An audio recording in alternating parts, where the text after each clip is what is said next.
Alright, everybody. Welcome to the Eerie Hours. I'm your host, Gene Skinner. Good to see you all on this Dwensday night. Hope you're all ready. Get your lights off. Get as dark as possible where you are. Be sure to play the games in the Discord, too, by the way. I'll just say that right now. Because a new movie caption, new any caption are up. As well as an ABC, a movie Pictionary, and a movie Hangman. Play all those games. You should. It's fun. Anyway, that being said, let's get right to the show. With some red circles. Let's get right to it. As soon as this moves. And we will be joining us later like he usually does for Wednesdays. Because he works on Wednesdays. Aya Tigani lives near the Appalachian Mountains in the United States and shares stories about strange experiences from that region. She's not a paranormal investigator or someone running a dedicated channel. She's just a person who grew up around those hills, has always been interested in the odd things that happen there, and pays attention when something doesn't add up. One thing she likes to do is walk down to the lakes near her house and collect interesting stones. So one evening at sunset, she heads out with her phone to film while she searches. Guys, check out the sunset here. Yes, hello, Sash. Hi. Shut up.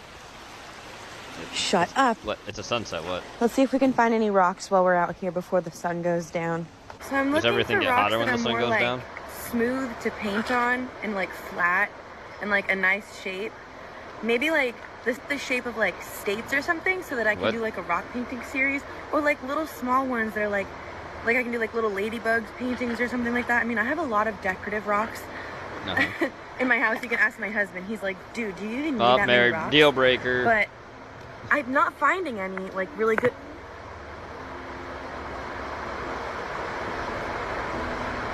Tell me I'm not tripping right now. What would you be tripping on? I need to watch this video back. What? She's narrating what she's finding when something else appears underneath her voice in the audio. We cleaned up the file, and once you isolate it, there's no question what it is. What? The ghost? Can you see me? Oh! And Aya swears there was nobody else out there. Not a soul anywhere on that shoreline. Oh, if you know anything about Appalachian demon. folklore, you already understand why hearing that particular phrase is deeply unsettling. The region's known for something that mimics human speech and calls out from the woods, using familiar voices to lure people deeper into the trees. What if it's your own voice? Then why would you ever go near it? If it sounds like you, then why would you go near the voice? Seems like it's counterintuitive. An urban explorer from Russia was deep in the forest, miles from the nearest town, when he came across what looked like an old military installation that had been left to rot. He decided to go inside and film it, and what he ends up recording is genuinely hard to ignore. Fine. Lay down? Yes, it's fine. Hello. You're okay. Just lay down. Прикольно, ребята, давно не было у меня таких приключений. Типа сталка. Здесь, ребята, жутковато, потому что здесь, блин, куча этих волков, зверей всяких. Russian is a very unappealing language. Подходим, идем дальше, смотреть, что как. Вот, ребята, еще такой вот бункер. Фу, территория очень большая. Здесь будет очень тяжело найти эти шахты. Так, пошли. А вот здесь уже стрёмненько, ребята. Какие-то комнаты. Whoa, there's a homeless man in there. I saw him.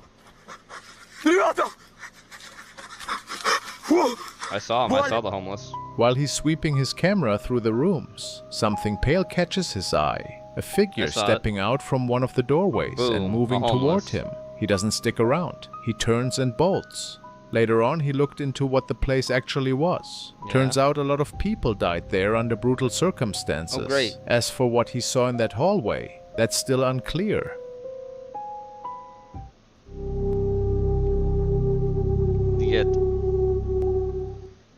Ken McGill is a long-haul trucker who spent years on the I-57, but around 3 in the morning on this northbound run, something crosses in front of his windshield that makes him pull over immediately. Let me see He's the shaken, demon. and he needs to see what his dash cam just recorded. Once he's stopped on the shoulder, he pulls up the footage to see what actually passed by. And when he finds it, he's relieved he's no longer anywhere near that stretch of highway. Where's the demon? She can go meet up with him and see if she can get him to confess. And it's a tough decision, I'm sure, but Amy ultimately... There's something there, I didn't see it. Where's the wire?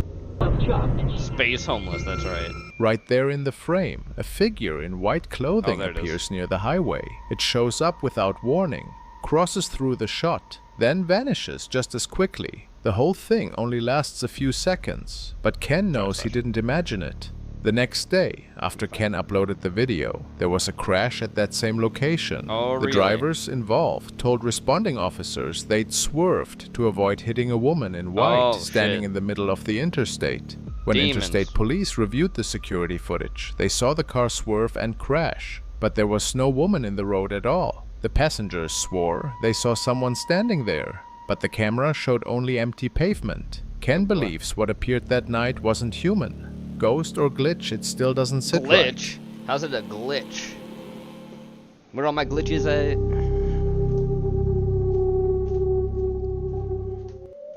This footage was captured by a first responder who arrived at a crash deep in the woods. The car had flipped during a fatal wreck, and the driver didn't survive. While crews were clearing the scene, the officer's camera picked up something in the trees.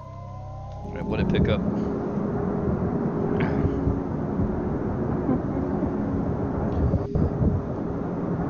It's in the fucking trees.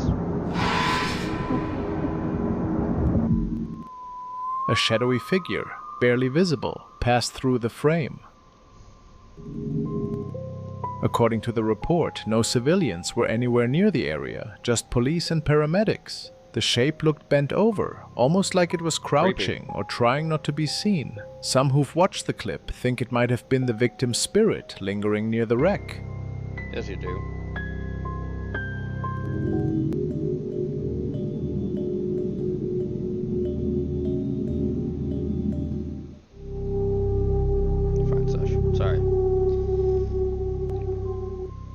The uploader says her mother operates a home daycare, and one afternoon, while she's watching a group of kids, one of the boys suddenly gets spooked and bolts from the playroom. The rest of the children pick up on his fear and start panicking, but what the security camera recorded during that moment is what really stands out.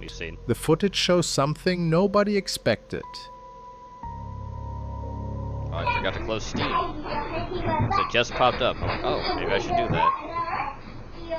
Let's close Steam, just in case something tries to update itself. Ah, the demons!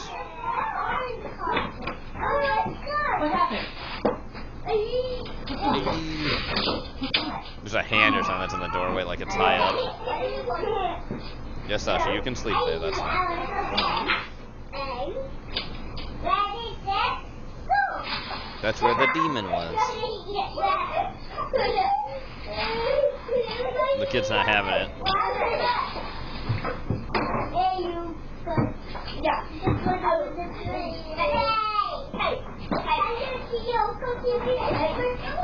We have seen this one before. Look at the queen.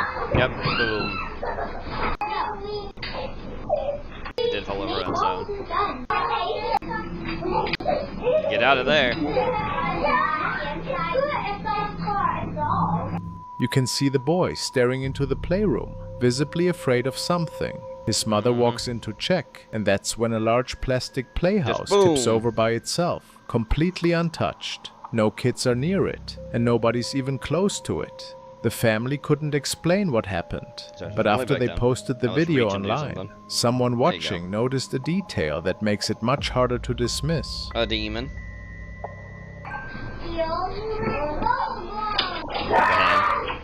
He's just screaming. Good lord. If you watch the doorway before the boy runs, there's a pair of hands gripping the top of the frame from inside the room. They hold on for a second, then pull back just as he turns and bolts. After realizing what the camera caught, she asks the boy what he saw in there. I wanted to quickly show you exactly what it was that was scaring the little kid that my mom was watching. So pretty much the house, and obviously you guys saw that it fell, but the other thing I wanted to point out was that it's pretty hefty, so it really doesn't make any sense that it would just fall on its own like that. This is the room. The crazy thing about this is that there was like, look at that Elmo markings at the top of the entranceway of like the doorway. That Elmo looks creepy. I guess in the video, you can see hands gripping onto the doorway. I don't really know what to make of that. I thought at first that it was like bugs or something like that, but it looked almost like two hands like gripping on the top, like leading into this room, just like. But the main thing, and the reason that the little boy was screaming, is actually in here. We have this covered up for a reason. Why's that? Apparently, the little boy told my mom that he saw a face in these mirrors. Oh boy. We already found someone who's going to take it off our hands and pick it up off Facebook Marketplace. He tells them a face appeared in the vanity mirror while he was playing alone. After hearing that, they cover the mirror with a bedsheet and decide to sell it. They block off the playroom with a safety gate while they wait for someone to pick it up. A few nights go by, and the daughter is scrolling through the security feed when she notices the child gate swinging open on its own. Nobody is near it. She heads downstairs to see what's going on, and while she's standing there waiting, something moves near the covered mirror. A demon?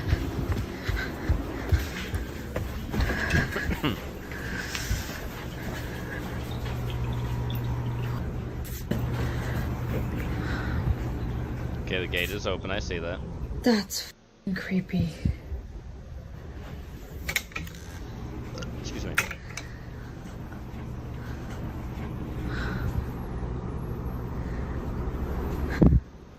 Do it again. Oh, it's gonna now that you said that.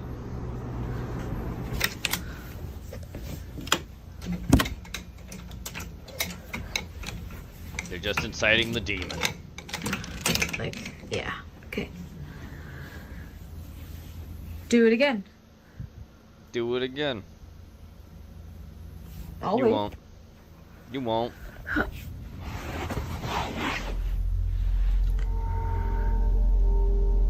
Do it again. Open the gate.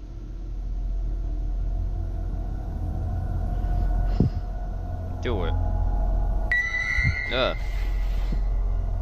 You added that noise. That wasn't there. You totally added that noise. Oh. The sheet suddenly bulges outward in the center, even though there's nothing behind it but the mirror and the wall. She steps closer to get a better look at what's happening, and that's when she sees it clearly. Shapes start pressing through the fabric, slowly forming what look like the outlines of fingers pushing against the sheet from the other side. She watches for a moment, then leaves. There's nothing under that sheet except the mirror itself, flat against the wall. No mechanism, no wind. Nothing that should move the fabric like that, but something clearly does. After witnessing this herself, she locks the door and closes the gate completely. The mirror is still sitting in that room, covered and waiting for the buyer to arrive. We all know it's the demonic homeless. Can't fool us. That we're gonna keep the room closed off from the kiddos for now, so they can play in the rest of the space. And the mystery still hasn't been solved or explained. Okay, she didn't. Thankfully, she did not hit the USB when she was getting up to move. I thought she would, and thank goodness she didn't. A security camera set up behind a building in Veracruz, Mexico, caught something during the summer that nobody was expecting. The camera was there to watch for break-ins, but what it recorded has left people online, trying to figure out what they're actually looking at. Bum, bum. Bum, bum, bum.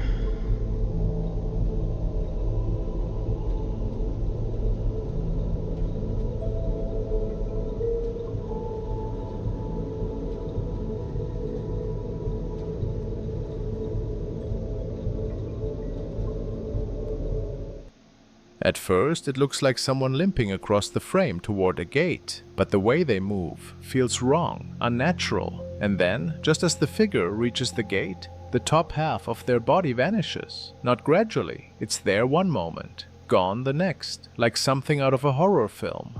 People immediately said it had to be a camera malfunction, but when analysts ran the footage through different filters, including infrared, the same thing showed up every time. Whatever happened in that frame, it wasn't just a visual error that disappeared under different light conditions. A lot of viewers are convinced this is genuine footage of something paranormal, possibly even a shapeshifter. Whether it's a glitch no one can explain or something stranger actually caught on camera, there's no easy answer to what's happening here.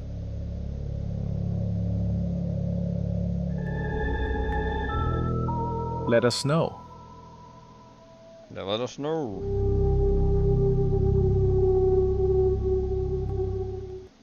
Late one evening, several classmates make their way onto campus to test a rumor they'll soon wish they'd left alone. Word has spread that their school is haunted, and if you approach the nurse's station in the rear corridor and knock on the door, something on the other side will knock back. A girl named Debbie and a few of her friends decide to find out if there's any truth to it. They head to the back of the building with a phone recording and knock. What happens sends them running.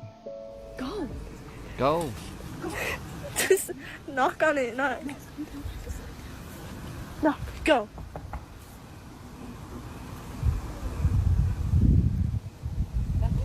Knock harder. Let them know. Let them. A scream tears through the silence, loud, raw, and close. The girls take off running, terrified. None of them know where it came from, but it sounded like it was right there with them. Some viewers think the scream came from inside the school itself, which would confirm what students have been saying all along. Whether this footage proves the school is haunted is still up for debate.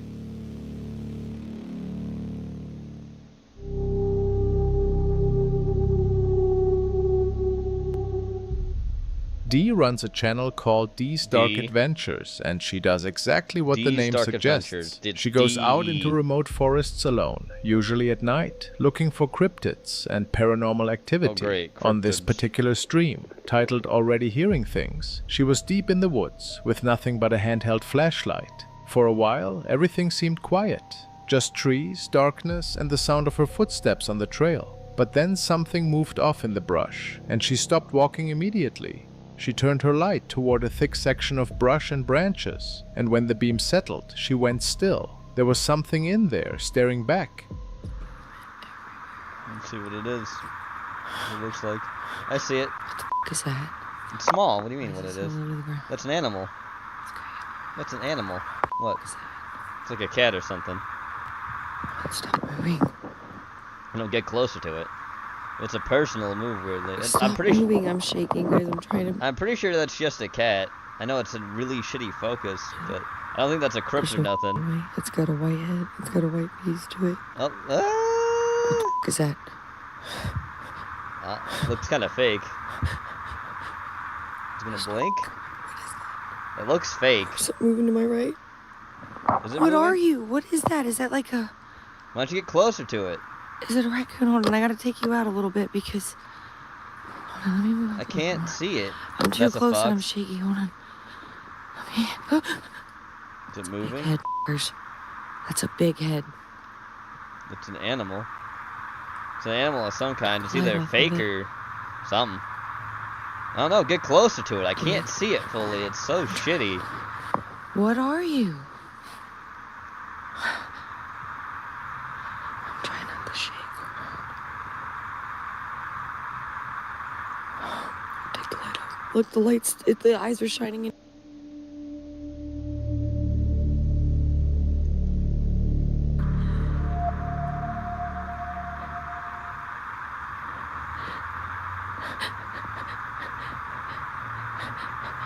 This is not happening. Get closer to the damn thing. Is that a possum? No, it's I don't know. Are you sure? No, it's got pointed ears, dude. Then its ears are pointed. I can't see it. It's a dog or something. I mean, it could be a fucking coyote. I can't see the damn thing. Why are you being so afraid of it? What was that noise? It's an animal. Look, guys, no light, and it's shining. Its lights, its eyes shining. They do that anyways. If it cocks its head, I'm losing it. What do you... Okay. Hey, you stay right there. You stay... Get closer to it. Hold on, I'm sorry, guys.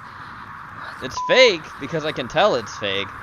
But I'd like to see what you faked with that. Hidden behind the leaves and vegetation, there's a large head locked onto her position. Yes. The eyes are reflecting the light, As glowing they do. bright through the brush. Above them are what look like pointed ears, and the face is wide and canine. The thing doesn't move at first. It just stays there, completely silent, watching her from only a few feet away. Then, as her light shifts slightly, the head lowers back down into the brush, and the glowing eyes disappear into the blackness. According to Dee, what she encountered was a dogman, a cryptid described as a massive canine that walks upright and stalks people in the woods. Others say the leaves make it hard to see clearly, and it's probably just a normal animal. Still, the size and shape of that head is hard to ignore for a lot of viewers. Some think she was face to face with something that shouldn't exist. Others think it's just a deer or coyote. Either way, I don't the know. footage It could is be strange. fake as shit too. Drop a comment and let me know what you That's see what in that I think. clip. It's either fucking fake as shit or it's an actual animal and it's just like how hard you. But I can't see because you don't get close enough to it. Don't be such a pussy. In 1988, a theme park called Reino Mágico opened in Mexico. People called it the Disneyland of Latin America, but it didn't last. A few years later, it shut down following a series of fatal accidents. Nobody knows if those accidents were the only reason it closed. Some believe it was something else. Visitors kept reporting strange experiences inside the park, and according to local stories, the place was built directly on top of an old cemetery. That history makes most urban explorers uneasy, but what really gets to them are the abandoned statues still standing throughout the park. One in particular has a reputation, Snow White. People who visit at night say the statue moves. They'll see it in one spot, then find it somewhere completely different hours later. So one group decided to explore the park after dark. While they were there, their camera recorded something unexpected.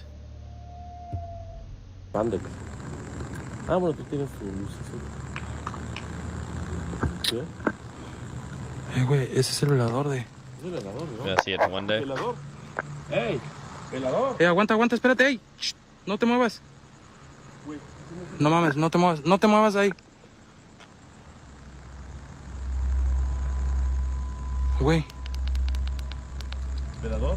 Ese no es el velador, güey. Güey, no es un velador. No. No, aguanta. Deja que mi cámara enfoque bien, Deja que mi cámara enfoque bien, güey. Eso no es el velador. No digas perras mamadas, güey. Perdón.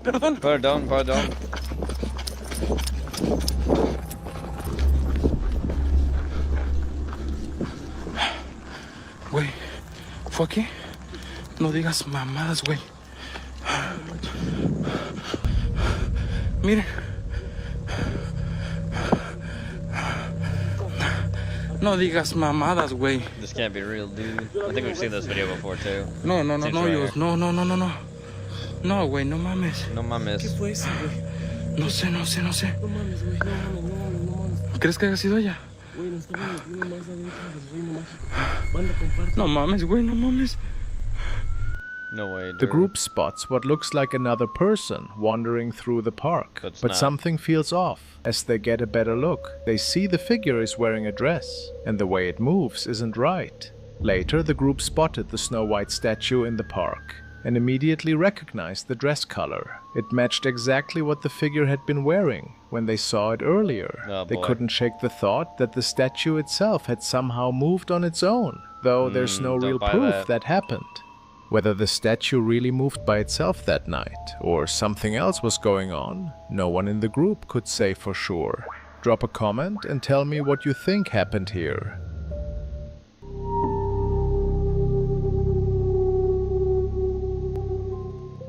Someone on Reddit posted a clip from a daycare in New York, recorded after several kids kept mentioning a man they claimed to see in the playroom, a man no adult on staff had ever seen.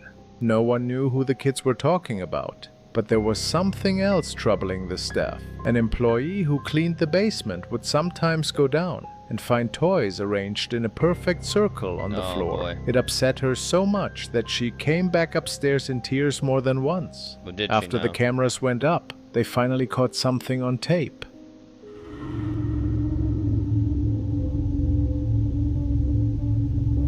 Okay, the rocker's going back and forth. I see that.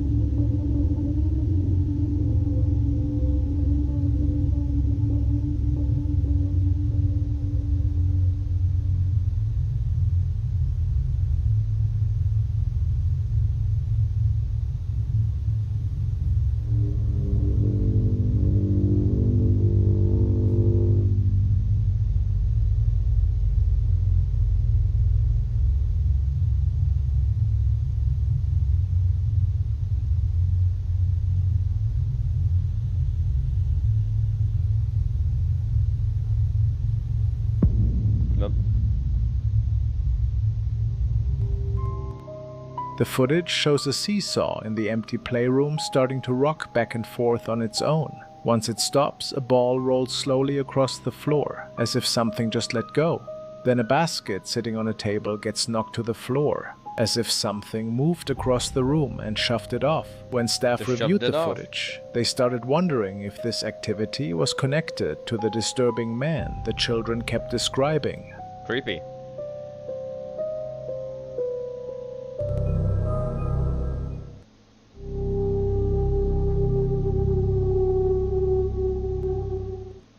This was filmed late at night while a woman named Caitlin was home alone. Her camera ends up recording something she can't explain. What makes this unsettling is that 2 years earlier, Caitlin had been in a serious accident. Back in August 2020, she jumped from a rope swing positioned way too high and landed hard on a pile of rocks. Ooh. She broke her neck. Damn. The injury kept her bedridden at home for weeks while she recovered. And it's during that time, confined to her room, that something deeply unsettling started happening. She's alone when this happens.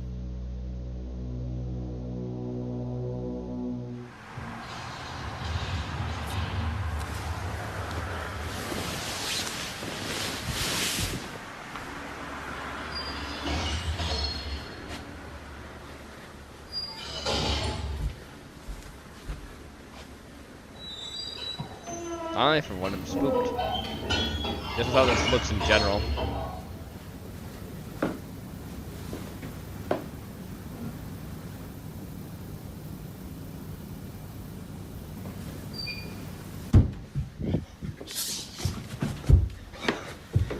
Oh my god.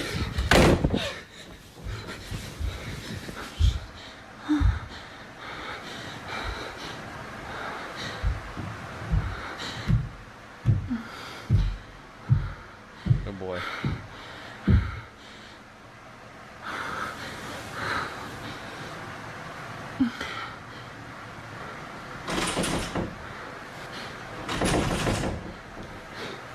That's not creepy. Good to see you, Bubber.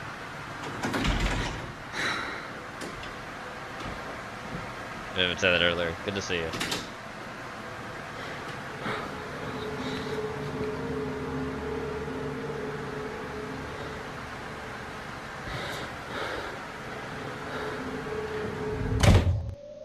Both doors swing open at the same time, seemingly on their own.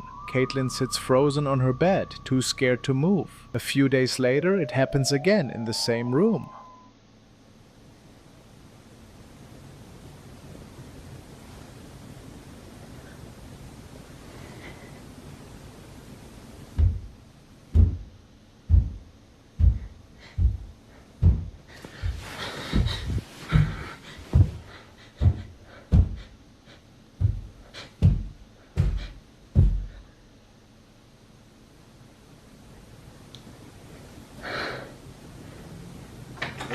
Sorry about that, kid.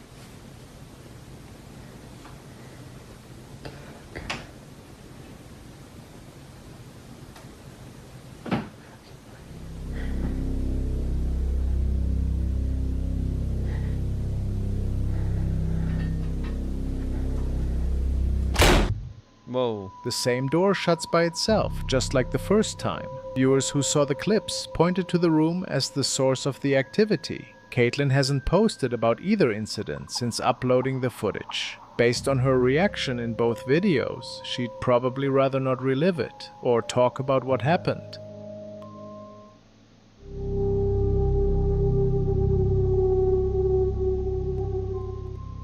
A security guard working nights at an old complex shared this footage after witnessing what he believes is real paranormal activity on the property. The clip shows a glass door swinging open on its own, and if you watch closely, there's a faint wispy shape moving quickly through the frame. A lot of people think this might actually be a ghost caught on camera right there.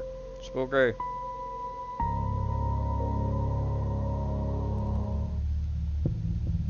Blue arrow. Ah! Ah! But he's definitely keeping a closer eye on that hallway. Ah!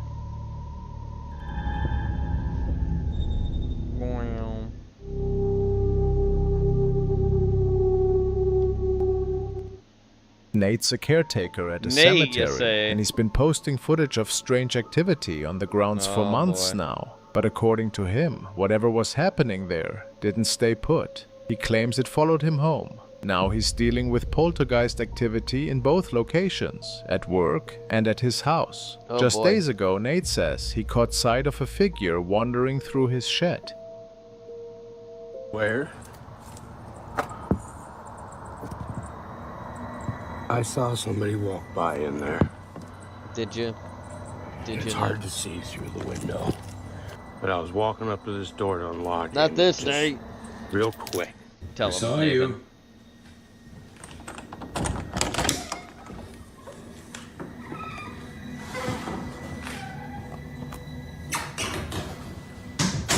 Where'd you go?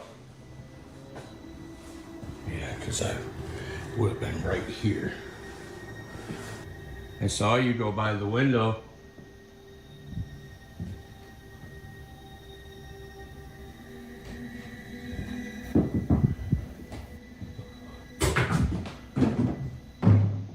Oh, fuck that.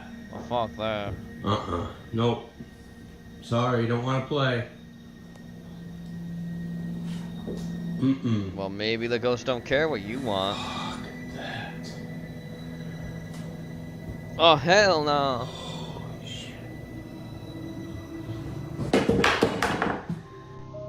He walks over to where he saw the figure and calls out, asking if anything's there. That's when knocking starts behind him, and a tennis ball drops from the attic hatch. The space up there is completely dark and unused. There's a ladder leading up to the attic, but Nate's mentioned before that he almost never goes up there, so there's no reason anything should be moving around. Most of what he uploads isn't dramatic. It's the kind of footage a lot of people would skip, but that's what keeps us watching. Subtle is what real activity looks like. I was just chilling in the attic.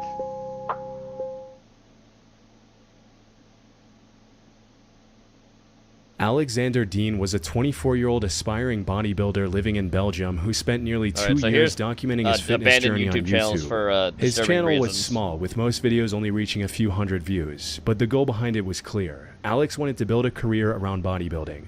So, like many fitness creators, he uploaded workout routines, training sessions, physique updates, and dieting content. At first glance, there was nothing unusual about him or his channel. There were no public controversies or viral moments, and nothing to suggest it would one day become connected to one of Belgium's most disturbing criminal cases. Oh boy. One upload, however, stood out from the rest. The samurai sword. In a video titled Alex Dean Rant, Daily Thoughts, Future, uploaded on July 20th, 2017, he discussed his plans for the future. In it, he discussed his life ahead, mentioning that his plan A was bodybuilding, but he also had a plan B, which, in his words, didn't look pretty. Oh boy. So yeah, right now I'm just not sure what to do with everything, you know? I don't like that. Like, normally I would not have a plan B. This is my plan A. You know, the store and everything and bodybuilding. But you always gotta have plan B. Oh boy, I don't like that. But my plan B does not look pretty. Oh boy. A few users noticed him to be unusually down and expressed support in the comments. But after that exchange, the channel carried on as usual. Alex uploaded 2 new videos the very next day. However, this was followed by silence. At the time, there was little to no reason for anyone to think something was wrong. Alex wasn't a full-time creator, and the channel had less than 200 subscribers, so taking a break was in no way unusual. Moreover, even some of the biggest creators sometimes disappear for weeks without ever explaining why. But what almost no one knew was that in the early hours of July 22nd, Alex had uploaded another video to YouTube separate from his usual training content. He was visibly distressed, talking about a girl he had recently broken up with, an 18-year-old named Dwende. The video has since been taken down, but at the time, sitting on a channel with a very small audience, it went virtually unnoticed. Alex and Dwende had been together for around a year and a half, but by the summer of 2017, their relationship had come to an end, and Alex struggled to accept the breakup. After several unsuccessful attempts to convince Dwende to come back, he began to spiral. He started following Dwende everywhere. Creepy. He showed up at her workplace, lurked around her family's property, and confronted her at her neighbor's house. Dwende's parents reported all of this to police multiple times, including calls to emergency services. 2 investigations were opened into his behavior, but Alex was never once taken into custody. When Alex's attempts failed to move Dwende, his desperation turned into a dangerous obsession. On July 24, 2017, Alex traveled to the home of a 39-year-old amateur photographer named Jeroen Verstra.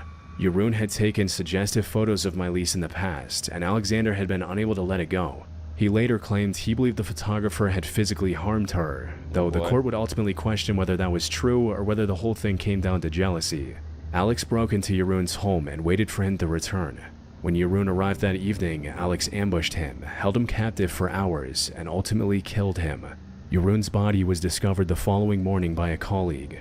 By then, Alex had already fled the scene, leaving behind no evidence that could connect him to the murder. The next day, on July 25th, Dwende came home to her family's house and noticed a shadow moving inside. She'd been through this enough times to know what it meant. She hid in the bushes outside and called her mother, who was away on a trip, and told her she was certain Alex had broken into the house again. Unable to get there herself, her mother asked Dwende's grandparents, who lived nearby, to go to the house.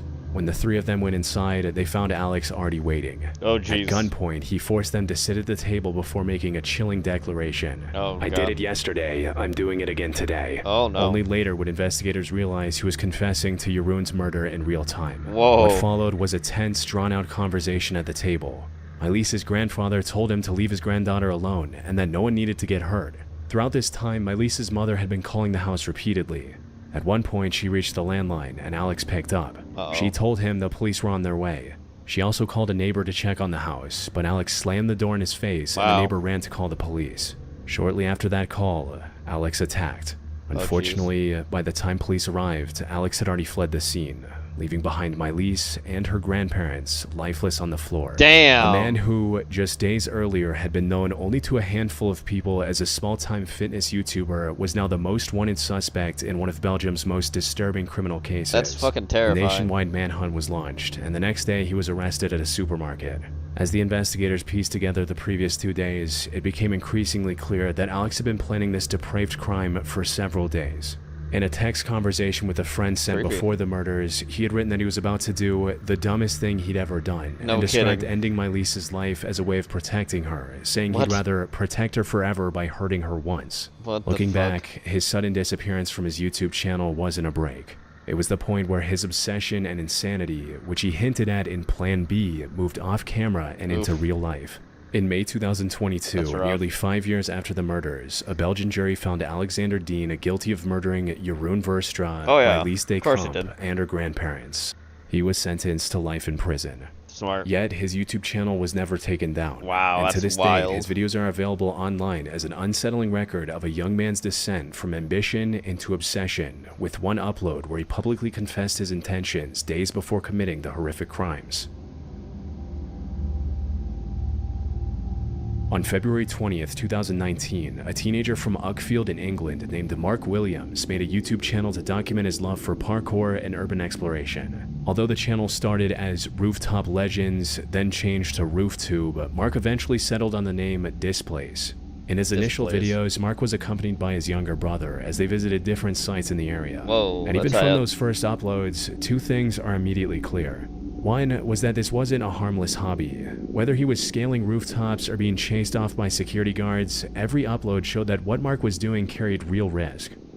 Yeah, she must be calling the police. Straight up there. Oh, London, England, Governor. No. Oh, wait. The other was that Mark genuinely loved what he was doing. The effort he put into filming, editing, and documenting each adventure made it obvious that this was something he was deeply passionate about. But Mark was also a teenager who wanted more than anything to find people he could fit in with. Years later, his mother would describe him as someone who craved friendship and was far too trusting of the people around him. This detail would eventually become one of the most heartbreaking parts of his story.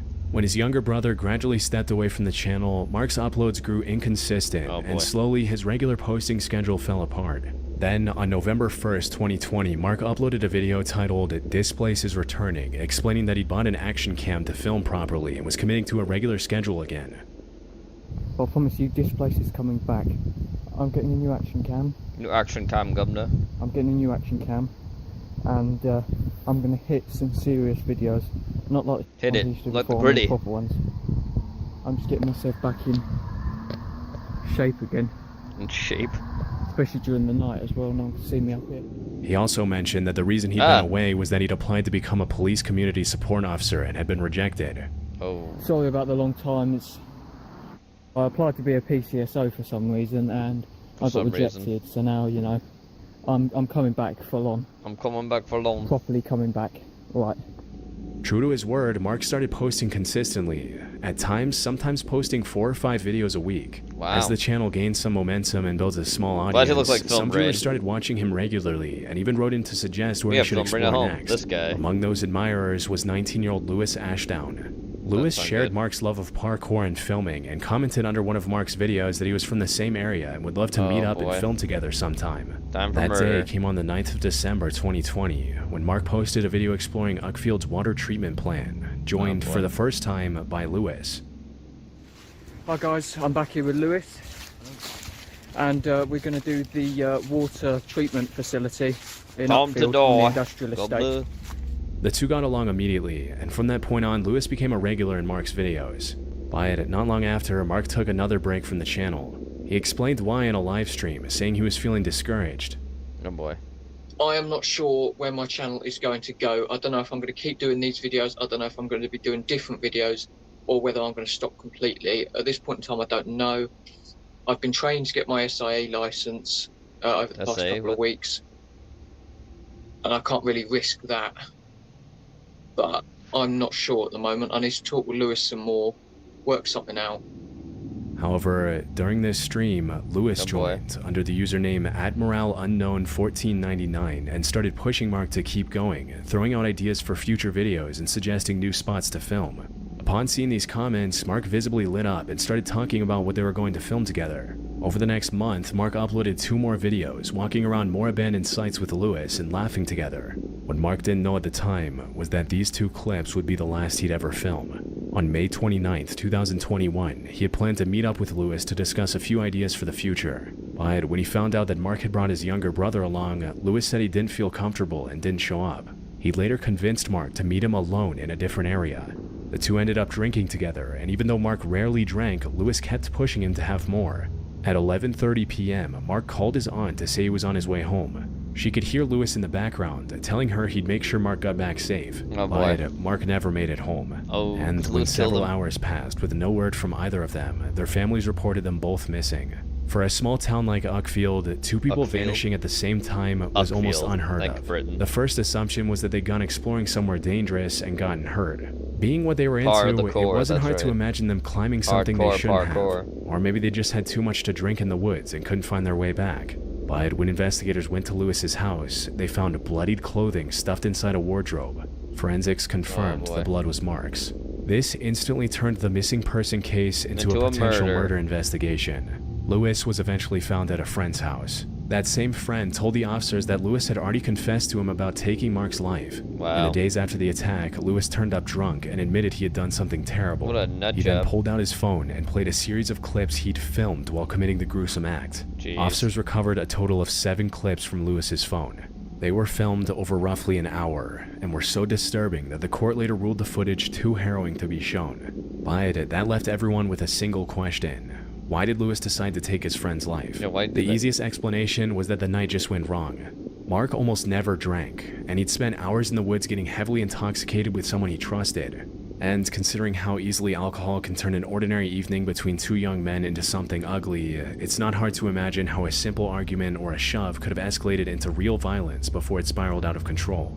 But the issue with this theory is that Lewis had specifically made sure Mark met him alone, which made the attack look less like a sudden drunken argument and more like something he may have been planning for some time. There was also the question of jealousy. Over the previous months, Lewis had worked his way from a stranger in the comments to a regular in nearly every video Mark made. But it was always Mark's name on the channel, Mark's audience, and Mark that people were watching for. Well, yeah. So it doesn't take a lot of thinking to imagine resentment festering beneath that on-camera friendship. Both these theories were reasonable to some extent, and both, at the very least, gave the killing something that resembled a reason. But both turned out to be wrong. Oh. Because Lewis later told people that Mark, quote, annoyed him and deserved to be killed. Wow. He said he felt good doing it and didn't want to stop. The judge who sentenced him said we may never fully understand why he did it. Lewis pleaded guilty to murder in 2021 and was sentenced to life in prison with a minimum of 27 years. At sentencing, Mark's mother told the court that all her son ever wanted was a friend, and that he was too trusting of the people around him. For real. That trust is what cost him his life. To this day, his channel is exactly as he left it, and all the videos with Lewis still show the same sense of friendship. Only now, viewers know what Lewis's intentions had been the whole time. In April 2013, 31-year-old Jared Miller created a YouTube channel to keep what was essentially a digital diary. Most of the uploads were of Jared filming his two cats, Leonardo and Oreo, as they played with each other. Look at them. Oh, they're so cute. They are. You guys are so cute. What you doing? But the longer you watch, the more you realize something is seriously wrong with this channel. Because in between these cat videos, Jared would suddenly drift into long and at times disturbing rants about the government. For example, in a video titled Oreo, Leonardo, and Drones, he randomly started talking about a conspiracy theory magazine and how the government was spying on people. Oh boy. Right. Check this out. This is quite disturbing. This is Drones. Are they watching you? Oh boy. This is a whole magazine. Oh boy. On drones. Here we go. Whole magazine. About it. No ads. No ads. All content. No, so are they watching you? Probably. I mean, they're already wiretapping your phones, you know, watching your Facebook and everything. And they're probably watching this video of me right now. I don't care. Congrats. At the time, Jared already had a long history of feeling trapped by authority. He had been arrested repeatedly over the years, with charges connected to guns, drugs, and assault. By the time he was posting these videos, he was on house arrest for selling illegal substances, confined inside his apartment with nowhere to go. And this apartment happened to sit directly across from the county courthouse, which became a strange fixation for him. Here's my front window here. I can look out my front window.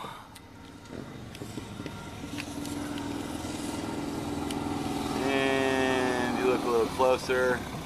There's the drone. There you go, right in the middle of that frame. That is the courthouse. Oh boy. It's a beautiful building, even though it is a monument to authoritarianism. Oh boy, here we go. Marriage license. You gotta go get gun permits. Whatever it is, you have to go down to that big stone structure monument to tyranny. To tyranny and evil. How dare you have to get these things? Submit to the evil. Groveling on your hands and knees. Oh, give me permission to do this. Give me permission to do that. To any viewer randomly finding this video back in 2013, it may have sounded like just another obscure anti-government rambling buried somewhere on YouTube. But when you watch these uploads together, they start to feel like a record of Jared's thoughts tightening around him. In July 2013, he posted a series of videos of him speaking directly to his wife, Amanda Miller, while also crying about how much he missed her as he served his time. Oh boy. But even in that emotional state, his obsession found its way back in, as he blamed the misery in his life on what he called the New World Order. Once his sentence was over, Jared and Amanda left their home in Indiana and headed west in early 2014. Oh boy. They first settled in Las Vegas, where they tried to make money by dressing as characters for tourists. Oh no. Amanda Harley Quinn and Joker, oh no. While Jared often dressed up as the Joker. Oh. Jared would also use the same Joker costume to make more videos for his YouTube channel. Oh no. Oh no. I'm the Joker and I'm running for president because Year after year, I've watched you Americans. In the video, Jared pretended to run for president, promising his viewers total and utter tyranny while treating the destruction of the country like a campaign platform. Oh boy. You will know exactly what you get. Total and utter tyranny. Oh, I want to make everybody submit to one world order governance under my rule. No. The Joker's an anarchist, buddy. You've already got it wrong. What are you doing? Pathetic little puppets they got right now. No, seriously, just vote for me, America. No, literally, he's always been anarchy. I know what this is. He called it tyranny on a madman scale, selling mass violence as if it were a joke his audience was in on. Well, Though the video was meant to be satire, no one watching at the time realized it also foreshadowed the horrific things these beliefs would eventually push Jared to do. And in April of 2014, he finally found a place where those beliefs seemed to have a purpose. He and Amanda traveled to the Bundy Ranch standoff in Nevada, where armed protesters had gathered against the federal government over a long-running land dispute. For Jared, this looked like the beginning of the revolution he'd been waiting for. But even there, surrounded by armed anti-government protesters, Jared and Amanda stood out for the wrong reasons. Before long, they were asked to leave because their views were considered too radical, even by people who had already taken up arms against federal authority. They returned to Las Vegas with nowhere left for their anger to go. By then, Jared had spent more than a year recording himself framing the government as an enemy and fantasizing about some sort of revolution. And on the morning of June 8th, 2014, they tried to force that fantasy into existence. Jared and Amanda put on tactical gear, filled duffel bags with weaponry, and walked into a CC's Pizza on North Nellis Boulevard, where two Metro officers, Alan Beck and Igor Soldo, were eating lunch. At around 11:30 a.m., they passed the officer's table, turned back, and before they even had a chance to react, lost their lives. And to carry this revolution forward, the couple crossed the street to a nearby Walmart where they threatened people to leave. But a shopper named Joseph Wilcox moved toward Jared to try and stop him. Unfortunately, Joseph didn't realize Amanda was behind him, and she took his life before he could intervene. Minutes later, two teams of officers arrived at the scene and blocked all the exits. As they entered the building, Jared and Amanda would begin to fight back. However, they were outnumbered and outmaneuvered as the officers pushed them into a small corner. The standoff lasted almost 24 minutes before Jared lost his life. Amanda was also found to have suffered a similar fate. But even after all this, investigators still didn't fully understand what Jared and Amanda had been trying to achieve. That part only became clear when officers searched their apartment and found a detailed plan to ambush a courthouse, take it by force, and wreak havoc on the officials inside. And suddenly, Jared's old video about the courthouse outside his window felt less like a meaningless rant and more like a blueprint he'd been filming in plain sight. The tyranny he promised in Joker makeup as a joke turned out to be more real than anyone watching earlier could have imagined. So, while the attack ended inside a Walmart, the warning signs had been sitting on his YouTube channel for more than a year, slowly building toward a horrific tragedy that took 3 innocent lives. It's awful. Mitchell Dang was a 25-year-old woman from Norcross, a quiet suburb just outside Atlanta, Georgia. She was born into a Vietnamese family and still lived at home with her parents and 2 sisters. After finishing high school, Mitchell worked several different jobs before eventually becoming a lash technician at a local boutique. Outside of work, she also had a small self-titled YouTube channel, which would end up being watched for the most unsettling reasons. Most of her videos were about makeup, online shopping, vacations, and occasionally vlogs from her everyday life. It was just Mitchell documenting small pieces of her life and sharing it with her small audience.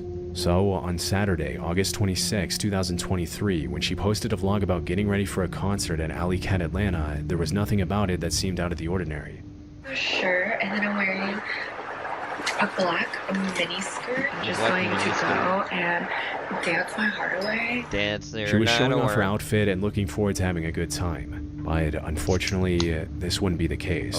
After having dinner with her family, she left home and drove into downtown Atlanta, only to never come back home. At first, when she hadn't returned by the next morning, her family wasn't particularly worried. She was 25 years old, it was a Sunday, and crashing at a friend's place after a late night out wasn't unusual for her. But when Monday came and went with no word, her family started fearing the worst. And a couple of days later, that fear was answered by a police visit. Because on Wednesday morning, someone else had found Mitchell first. At around 7 a.m. on Wednesday, August 30th, a parking attendant was cleaning a downtown garage when he noticed a foul smell drifting through the structure. He followed it toward one of the stairwells, and hidden deep beneath the stairs, he found the remains of a young woman. He called the police immediately, but it was difficult to identify her right away. The only thing they had to work with was a small detail on her right wrist, a wristband from Alley Cat Atlanta. This helped officers identify the victim as Mitchell, who had been missing since the night of the concert. But identifying Mitchell only made the scene more confusing. Officers couldn't find her car anywhere inside that garage, so they now had to figure out why she ended up in a building she had no clear reason to be in. Officers combed through hours of grainy surveillance footage from the area, and the one thing that finally let them pick Mitchell out of a crowd was the very outfit she modeled for her viewers just hours earlier in her cheerful vlog on her channel.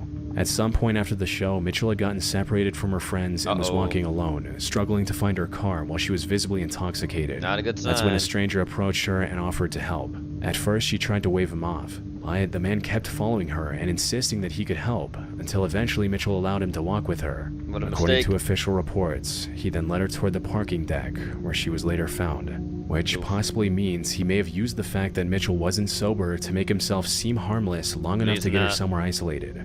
And once they were inside the stairwell, he turned on her. Damn. Investigators later found that Mitchell's death was caused by acts of violence. No kidding. Afterward, investigators used the same surveillance footage, along with transit records and other evidence, to identify the man as 24-year-old Jacavius Arnold. Of course he is. Him on September 22nd. Of course he is. But even after his arrest, they still didn't understand the full extent of what they were dealing with. Of course that's him. According to police testimony, Jacavius admitted that Mitchell was not his first victim. He described approaching other vulnerable women at night, presenting himself as someone willing to help, before turning on them. Again, never relax. What a shock. Jacavius Arnold was later found guilty and sentenced to life in prison. As for Mitchell's family, the video she had uploaded on her channel to share her excitement for a night of music became the last recorded memory of her life.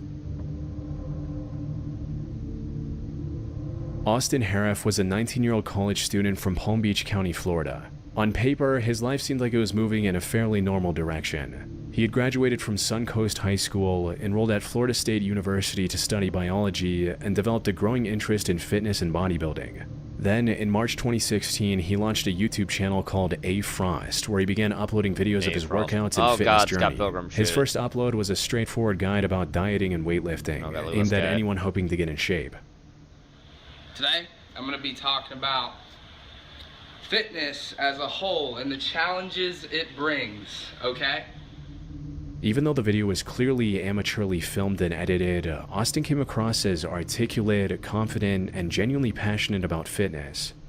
The most important supplements out there are definitely creatine for bulking, creatine and protein. I mean, protein is important for anybody. And look at the nutrition labels. If they don't have it on there, enter it in yourself. You know, you got to stay dedicated if you want to be the best. Nothing in life that's easy is worth having. But that first video would end up being the most normal thing Austin Harif ever posted. Almost immediately afterward, the channel took a completely different turn. Instead of continuing with simple workout advice, Austin started uploading rap music under the name Austy Frosty. At first, this could have been dismissed as a college student experimenting with music. But the more he uploaded, the harder it became to tell how much of it was supposed to be a joke. They had almost no sense of professionalism. But Austin kept posting them with the seriousness of someone who seemed to believe he was creating something much bigger than it looked. When he eventually returned to making fitness videos, he was acting very different. Look at his face. Hello, fellow lifters. Today I'm going to talk about fake accent. Persistence. Fake accent. He no longer came across as the composed teenager from his first upload. His personality had become increasingly exaggerated, almost as if he were slipping into a character that grew stranger with every new video. Right, that's it for the day, fellas, ladies and gentlemen. More dieting advice will be coming soon. Hello, bros. It's Austy Frosty, man. Oh, what the fuck? Is he losing his mind? You gotta listen to the personal trainer's advice, but you gotta find your way too, man. You gotta learn for yourself. You can't just hope and pray that someone is just gonna... It was becoming impossible to tell whether Austin was performing a character or slowly losing himself to one. On their own, these moments could be brushed off as awkward attempts at humor. But when you watch the videos in order, they start to feel like a visual presentation of a person whose thoughts were slowly starting to drift out of order. And what no one watching his videos at the time realized was that the changes appearing on camera were only a part of something far darker happening off screen. Around this same time, Austin's family and friends also began noticing that his personality was changing. By the summer of 2016, Austin was experiencing intense paranoia, unusual religious thoughts, and what he described as demons and monsters approaching him from the shadows. His search history also showed that, on some level, he seemed to understand something was wrong, as he looked up things like mania, hallucinations, and am I going crazy? And for a moment, it looked like Austin might be pulling himself back together. Because on August 12, 2016, he uploaded a video explaining that he no longer wanted to follow famous bodybuilders. Instead, he wanted to believe in himself. What's up, guys? I just want to let you know that I came to a realization of something. I no longer want to follow Arnold or any other bodybuilder. I want to follow myself, you know? I want to actually believe in myself. I want to learn from other things, other people, other bodybuilders and stuff. I will not follow them. But I just know that they're not me, you know? I know what's right for me. This was perhaps the first time since his original fitness video that Austin appeared dementia or again. schizophrenia. He sounded calmer and I he seemed more positive. schizophrenia because he's young. But Dementia usually happens when that you're calm older. demeanor may have been the most alarming sign of all. Around this same period, Austin had told his family he believed he was like Jesus and would one day be worshipped, and that he possessed superpowers. Looking back, the confidence he projected on camera no longer seemed like ordinary self-belief. It increasingly mirrored the grandiose belief that he was expressing in real life. And during that same week, his paranoia became impossible for his family to ignore. Austin told them evil forces were inside the house and began sleeping near his sister because he believed he needed to protect her from whatever was coming. Oh no. And on August 15th, 2016, everything spiraled completely out of control. That evening, Austin went to dinner with his father at a restaurant in Jupiter, Florida. But he barely made it through being seated before something inside him seemed to snap. Unfortunately, by then it was already too late. Shortly after, Austin returned to the restaurant, had an argument with his father, and fled a second time, frantically running off on foot. He later described being chased by a dark figure with a white face. At some point, he saw a light in the distance and sprinted toward it, believing it would save him. But in reality, that light was coming from the open garage of a home where 59-year-old John Stevens and 53-year-old Michelle Mishkin were relaxing for the evening. And as soon as he reached the garage, Austin attacked them, thrashing and biting in a way so violent and senseless that a neighbor, Jeff Fisher, came rushing over after hearing their screams. But when he tried to intervene, Austin attacked him as well. When the officers finally arrived at the scene, it took multiple deputies, a police dog, and an electric stun device to finally pull Austin away. John and Michelle lost their lives at the scene, while Jeff survived with serious injuries. At first, investigators assumed his behavior had been caused by some kind of hard drug, but the toxicology results didn't show anything like that. That finding became one of several reasons the case took an unexpected turn. Later, after years of evaluations, mental health experts concluded that Austin had suffered an acute psychotic episode and had no grasp of reality at the time of the attack. Looking back, the character his viewers thought they'd been watching him play in weeks before the incident was, in fact, an untreated illness surfacing in real time until it transformed into something completely inhumane. Austin was originally charged with 2 counts of first-degree murder, attempted first-degree murder, and burglary. But in 2022, 6 years after John and Michelle lost their lives, the court found Austin not guilty by reason of insanity and committed him to a secure mental health facility where he'll remain until doctors and a judge determine he no longer poses a danger, which, for a case this infamous, may very well be never. And as for Austin's channel, it still sits online, revealing the slow descent of a hopeful teenager into complete insanity over the course of a few short months. Like violent schizophrenia too, jeez. Alright. First tale for the night, here we go. Wartime stories. You better not dull me, wartime stories. Get a little tired of how you've been presenting yourself recently. Naval history is filled with stories from sailors, dock workers, museum caretakers, and civilians claiming they encountered something they couldn't explain aboard Navy vessels. Footsteps in empty compartments, voices carrying through dark passageways, figures wandering the decks long after everyone aboard should have been asleep, or long after they should have been dead. Maybe it's because ships exist in such unforgiving places, storms, You just isolation, say, I'm not bored by the content, he just tries my patience with how he presents his stuff. Months at a time. And when enough fear, death, and suffering pile up in one place... I think the stories are interesting, but I don't need to hear him repeat it several times. How you're presenting it's not cool because it doesn't sound right. So I think it's very poorly presented. These are the true stories of strange encounters aboard American naval vessels. Okay, let's see what you got. It's gonna be an ad first, I know that. I know your grift. See the ad. Nope, not yet. First the intro. This. Okay, now after that's gonna be Not sure if I ever did see a ghost on any of the ship. Don't dress like Kevin Smith, buddy. Put your hat on the right way. Don't do this. You look like Kevin Smith. No one wants to look like Kevin Smith light. Alright? It's not hello fellow kids. I'm making a comic book and nobody cares. Alright. Podcast. Great. Next. Something below deck.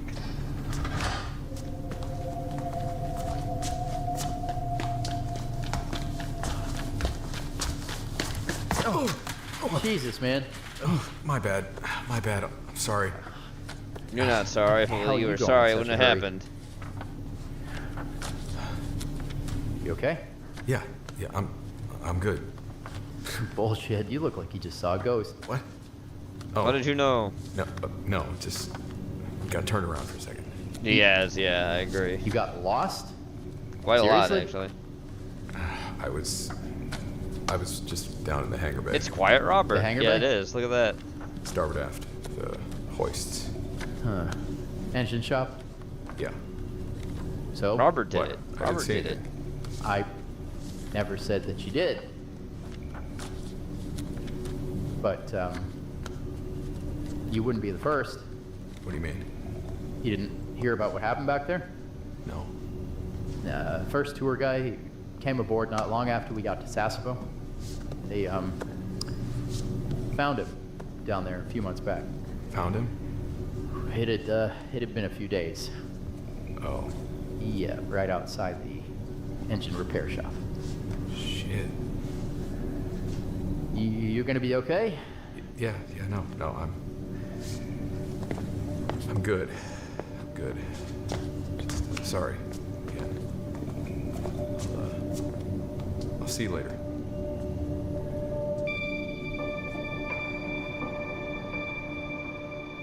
This first story hits very close to home for me. It was sent to me a long time ago by an American sailor.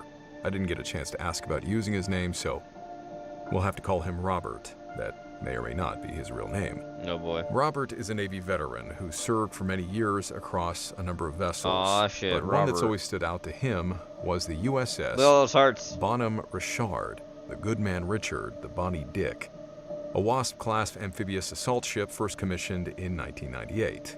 I myself was deployed aboard this ship 3 times during my overseas tours with the 31st Marine Expeditionary Unit. Boy, did it have mechanical problems after 15 years when I was on it. Nothing like the engines dying in the middle of the night and you wake up drenched in sweat because the air conditioning stopped working. It had a real streak of bad luck. Just recently, the ship caught fire and quite literally burned down in the San Diego harbor, where it had been docked for extensive repairs, which would never happen, and the ship was then decommissioned and scrapped. During its 20 years of active operations, while a small handful of Marines and at least one sailor assigned to the vessel have died in various accidents, there was a gunny who lost his foot when I was on board. He was in the well deck, and one of the boarding ramps got lifted up in the rough water and came down on his foot. But there's otherwise no record of any lives being lost on board as a result of combat. But according to Robert, a little-known tragedy cast a dark shadow over the ship that stayed with it right up until the ship was destroyed. He writes, "There is an unofficial rule of thumb in the Navy. Every ship has at least one thief, one sexual predator, and one murderer. I think one ghost should be added to that list.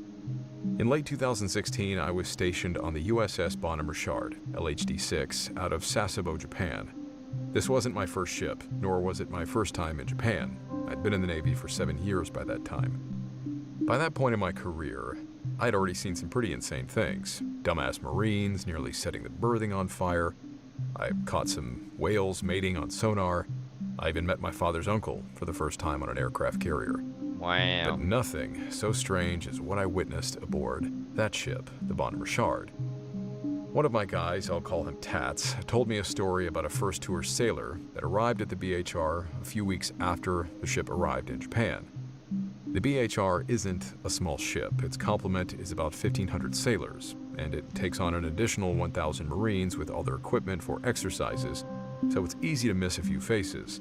But everyone knew this kid. He was young, nervous, and didn't quite understand what he'd signed up for, probably like how a lot of us were when we first joined up. But military life isn't for everyone, and this kid had a really hard time adjusting to it. On arriving, he was hit hard with qualification requirements, deployment schedules, medical readiness, and all the administrative BS that everyone loves. The sailor was told he'd be stationed in San Diego, near his home of record, but instead he was forward deployed with real adversaries, preparing for real fights. As he was telling this story, my buddy Tats looked out of one of the portholes down at the concrete dock below and said to me, "I saw him walking up the pier one morning. He was going so slow, nowhere in a hurry. A couple of weeks later, he hung himself. Wow. Outside the engine repair shop." Damn. I looked over his shoulder out of the same window. A few shipmates walked past a forklift working party, but I just imagined this stick of a kid shuffling up the quarter mile of the pier. I'd been battling depression for years at this point, so I could imagine how he felt. How many times had he hoped the ship would leave port without him? Would he get a dishonorable discharge if he just laid down on the pavement and refused to move? And then he probably dealt with overwhelming guilt for having those kinds of thoughts in the first place. Like I said, this was just a story to me. I'd never met this kid, and I know it's easy to label him as a coward or whatever, but with everything I'd been through, my own battles, I just really felt for him. Anyway, so Tats tells me this sad story, and then over the next few weeks, I grew accustomed to my new watch rotation, daily duties, and got myself lost in the ship on more than one occasion. One day that I wasn't on duty, I stayed after normal working hours to locate my damage control locker and find a path to the hangar bay from there. I opened a huge watertight door to the starboard aft part of the hangar bay. A jet engine was sitting on stilts, half open and ready for the morning crew to start tinkering. If you've served aboard a ship, you'll know there are parts of the ship that are overpressured. Going through hatches from under to overpressured parts of the ship can cause these gusts of wind that sometimes make hatches difficult to close. This door had no such problem. I shut the hatch behind me, threw down the loose handle, and headed towards the forward ramp to the quarterdeck. And that was when I heard this gentle clanking sound. I turned around and saw a length of chains hanging over the center of the plane's engine. Oh shit, the ghostly chains! They were swinging back and forth quickly in a short, round arc, almost angrily, I thought. Angry chains! There were other chains in the area, the chains hanging of man. From the overhead or hung on the walls. None of them were moving. I didn't have any sense of dread or a feeling that someone unseen was watching me, but at that moment I remembered Tat's story about the guy who had hung himself, and I just ran to the quarterdeck as fast as I could. I happened across a fellow first class on the command duty officer's CDO watch. He looked me up and down and said, "What, you can't be that fed up with this ship already?" I described to him what I saw. He looked at me and said, "Oh, yeah, that kid hung himself there a few months back. Didn't you hear about that? The spot was full of crates, so nobody found him until after turnover." The Bonhomme Richard experienced a catastrophic fire for 5 days in July 2020 and was decommissioned on April 14th, 2021. I really don't know what happened that night in the hangar bay, but if it was that young sailor, I just hope he finds peace after the ship is scrapped. Oh shit.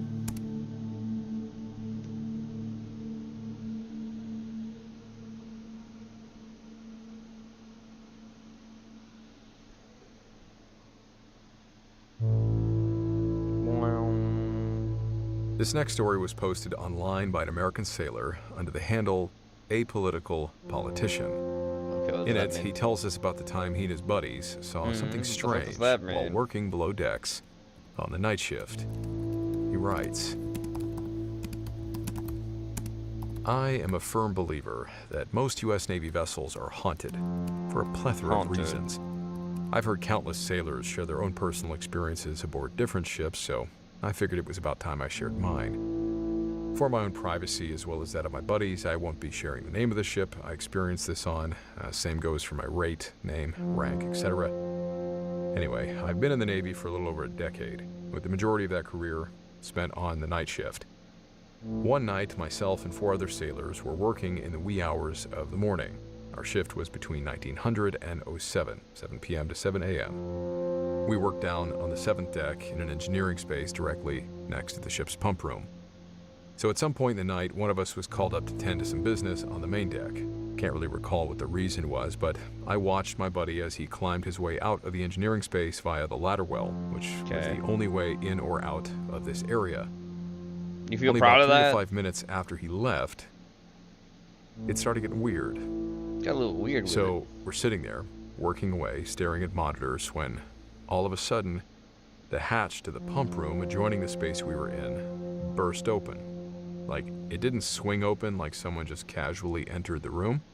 This sounded like someone who was royally pissed kicked open the hatch with an insane amount of force. We kind of just look at each other, remembering that the hatch in question had been securely dogged down. You know, that bar was jammed shut. It was then that our attention was drawn to the ballistic glass windows, the portals, that allowed us to peer into the pump room. The lights were dim, but someone was definitely moving around in there. At first, we thought it had to be our buddy who went topside, but there was just something off about the way this guy moved past windows. Oh boy. You know how when you walk, you swing your arms and kind of do that slight bobbing up and down with each step? There was none of that. It was almost like he was floating. Couldn't see his feet, but I always say it looked like as if he was riding a skateboard or something, just gliding right past. He didn't look at us, he just carried on out of sight before disappearing. Yes, I hear the whiny baby in the Sketched darkness. out, we all went to investigate. Hello, whiny to baby find in darkness. Where an are empty you in pump room. darkness? Let me turn on the light so I can see. Well, sketched out soon turned into Hi, freaked Sasha. out, You're at the end and of that. we hauled What's up, ass whiny back toward the baby little in the closed area. darkness? Just You're to make not sure scary. we weren't going crazy, we phoned the office You and wanna asked jump if up? our buddy was still doing his thing We're on the quite main the deck. whiny baby in He darkness. was still Hello, up whiny there. baby in darkness. Nobody should have You been gonna in that walk pump room. around? Are you gonna come up the other way? A few days later, You are gonna come up we the had other way. this Why would bright you do idea this? You're so to silly. shut the You lights could have off just in the jumped pump up over room there. and But you're take gonna a few jump over flash here. pictures to see if Okay, anything that's fine. strange Come turned here, up, baby I in guess. darkness. The majority were lame and vacant. Come on, jump up. Until we got to the back Do you want to corner jump of the up or room. not? My There buddy you brought go. his phone up. Hello, and snapped whiny a pic. baby in darkness. Who is a whiny baby? Staring at us You from are. the top of a toolbox Yes. was a face. Oh shit, a face. Unfortunately, it wasn't my phone that took the picture, and I'm sorry to say I have no idea where Sasha it ended demands up. her nightly tribute. She's bed But fed. just thinking about She it always wants more. is enough to freak me out. It had this smoky, Hello. wispy look to it, and it was clearly staring back at us. You can sit down if you want. There are dozens of other stories aboard Want the a ship. baby in Guys have darkness? been shoved, seen sailors in outdated uniforms walking the P-ways. I've even heard what P-ways? sounded like someone Ew, walking it's up directly behind me, only to turn around and find nobody there. So yeah, ships are most definitely haunted. Most def. Oh, sorry, Sash. I know your earbuds you a lot because the follow-up's way down in there, but just checking the wax too. Oh. I don't know if that was an ad cut. That was kind of This weird. next story was sent to me by an American sailor named Matt, who served aboard an aircraft carrier with a history as decorated as it is bloody.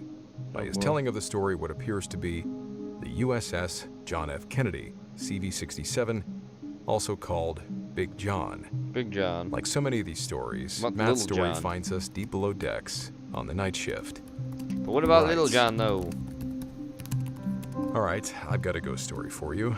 Way back when I didn't was ask. assigned to a Vietnam-era aircraft carrier, working in the main engineering space. The ship had seen its fair share of action over the years, fatalities, fires, and in the 1970s, a catastrophic collision with the guided missile cruiser USS Belknap that left both ships burning and took the lives of several sailors. We were a few days away from a major deployment to the Middle East, so major preparations were well underway. If memory serves me correctly, I think we were sent to light fires sometime the following morning. The engineering space we found ourselves in had a reputation for being haunted. I'd heard a lot of the stories from the old-timers, but Didn't really the think old much time of them. is Just outlandish pranks meant to scare the new guys, you know? That night, I was part of a two-man watch, one BT and one MM, boiler technician and machinist's mate. Both of us were seasoned veterans with many deployments under our belts. We were comfortable in our jobs and knew the sounds of our workspace like the back of our hand. Anyone set foot in the area, we'd hear them long before we saw them. Part of our job was to challenge anyone who came down there after hours. Didn't happen often, as most knew it was a restricted area. But occasionally a yardbird or civilian contractor might come down unannounced for an urgent repair or to fly in some special part, even at night. Yes, Sasha, you are So winning, anyway, baby. right around midnight was when we heard it. The unmistakable sounds of someone walking around the engineering space.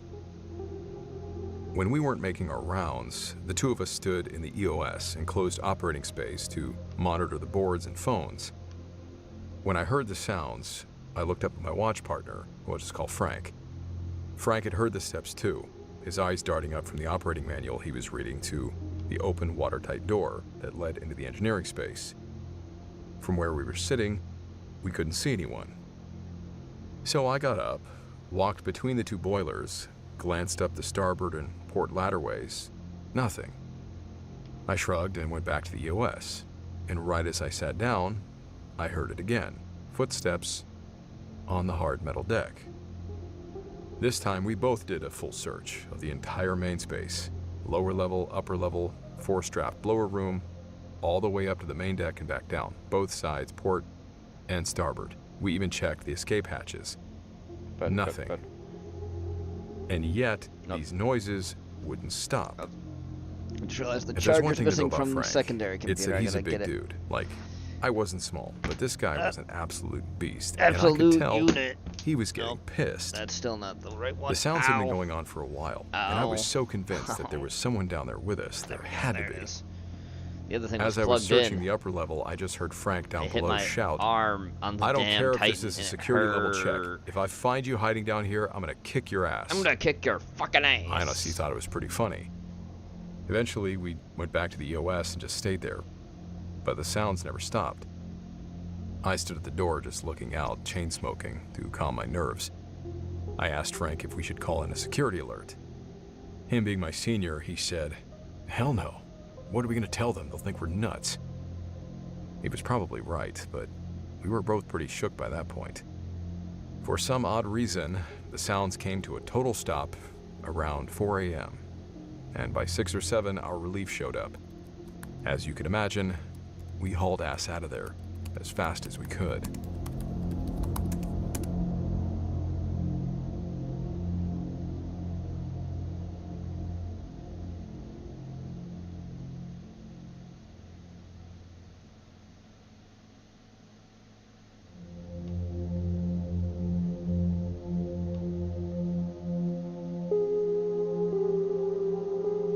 This next story was sent to me by one of your fellow listeners, a civilian who wishes to be referred to simply as Mr. W. A few years ago, Mr. W was invited by a Navy friend of his to check out the aircraft carrier that he was going to be stationed on. But while exploring the decks and seemingly never-ending corridors, something happened that he still can't explain. He writes, "This story dates back to about 2018. I'm not a military man, nor have I ever served in the military, but one of our best friends was a Navy corpsman. At the time, he was assigned to a U.S. aircraft carrier that I've long forgotten the name of. He'd only been in the Navy for a few years at that point, and he invited us to where the ship was stationed in Norfolk, Virginia, to give us the grand tour of the ship that he'd be living on for the next 6 months. We were all pretty hyped. He invited me, my girlfriend, my other buddy, who I'll call Dave, and Dave's girlfriend. He showed us around the loading dock where we entered, the mess room, his bunk bed, and one of the mechanical rooms where the ship uses cables to catch planes. Sasha's now sleeping in front of me. And of course, the carrier platform. Honestly, now that I'm writing this all out, I'm not entirely sure if my Navy buddy had the authority to do all this. I don't know anything about military regulations, but they never questioned us, so I guess it was cool. I guess it Although was they cool. did screen us for weapons and other stuff. Anyway, if I recall correctly, after walking around the carrier platform, we headed back to our friend's bunk bed. Dave and I asked him if it was okay for us to explore a little and look around. He responded, sure, just let me know where you're going. So Dave and I decided to go down a level to check things out. We climbed down a ladder, and as soon as our feet touched the floor, we turned and saw someone approaching us. He was about 20 or so feet away and looked like a sailor, but his uniform was notably different than the dark navy one our friend was wearing. This guy was wearing a light blue, long-sleeve button-up shirt tucked into a pair of jeans. I mean, for all I know, this could have been a totally normal sailor getup. Like I said, I'm a civilian. I know next to nothing about this stuff, but something about this guy just was off somehow. The sailor said, "What are y'all doing down here?" And as he got closer, I could see that his face had this kind of very odd, pale complexion about it. And naturally, Dave and I think we're in deep shit. I told the sailor that, we're here with our Navy buddy who said that it was okay for us to explore this area. Hearing that, he just kind of looked at us before saying, okay, just be careful. And from there, he continued on his way down the hall before hooking a right out of sight. Right out of sight? After dodging that bullet, you're rhyming for. Dave and I carried on with our little self-guided tour, wandering down the hall in the same direction as the sailor. And that's where it got strange. When we got to the end of the corridor and looked right where the sailor had turned, there was nothing there. There's no hall, there's no side passage, just a solid wall and some mechanical stuff. Dave and I were just both dumbfounded, like, where the hell did that dude just go? We didn't have to say anything to know it was time to get the hell out of there, and the sudden chill we felt prompted us to speed walk back to where we came from. When we climbed back up the ladder, we found two Navy personnel who seemed pretty surprised to see us, and they were like, what the hell are you doing down there? What the hell are you doing? And we said that our friend told us it was all right to explore the lower deck, trying to get him in trouble. This made them only more confused. Who told you that? They said. Nobody should be down there right now. And at that moment, we just apologized and headed back to our friend's bunk. Of course, we told our Navy friend about the incident, but he just shrugged it off and said we were BSing him. Oh, did he now? In hindsight, I wonder if maybe he refused to believe our story because if he was going to be stuck on that thing for 6 months, a story about a ghost living aboard the ship he was stationed on was probably the last thing he wanted to hear.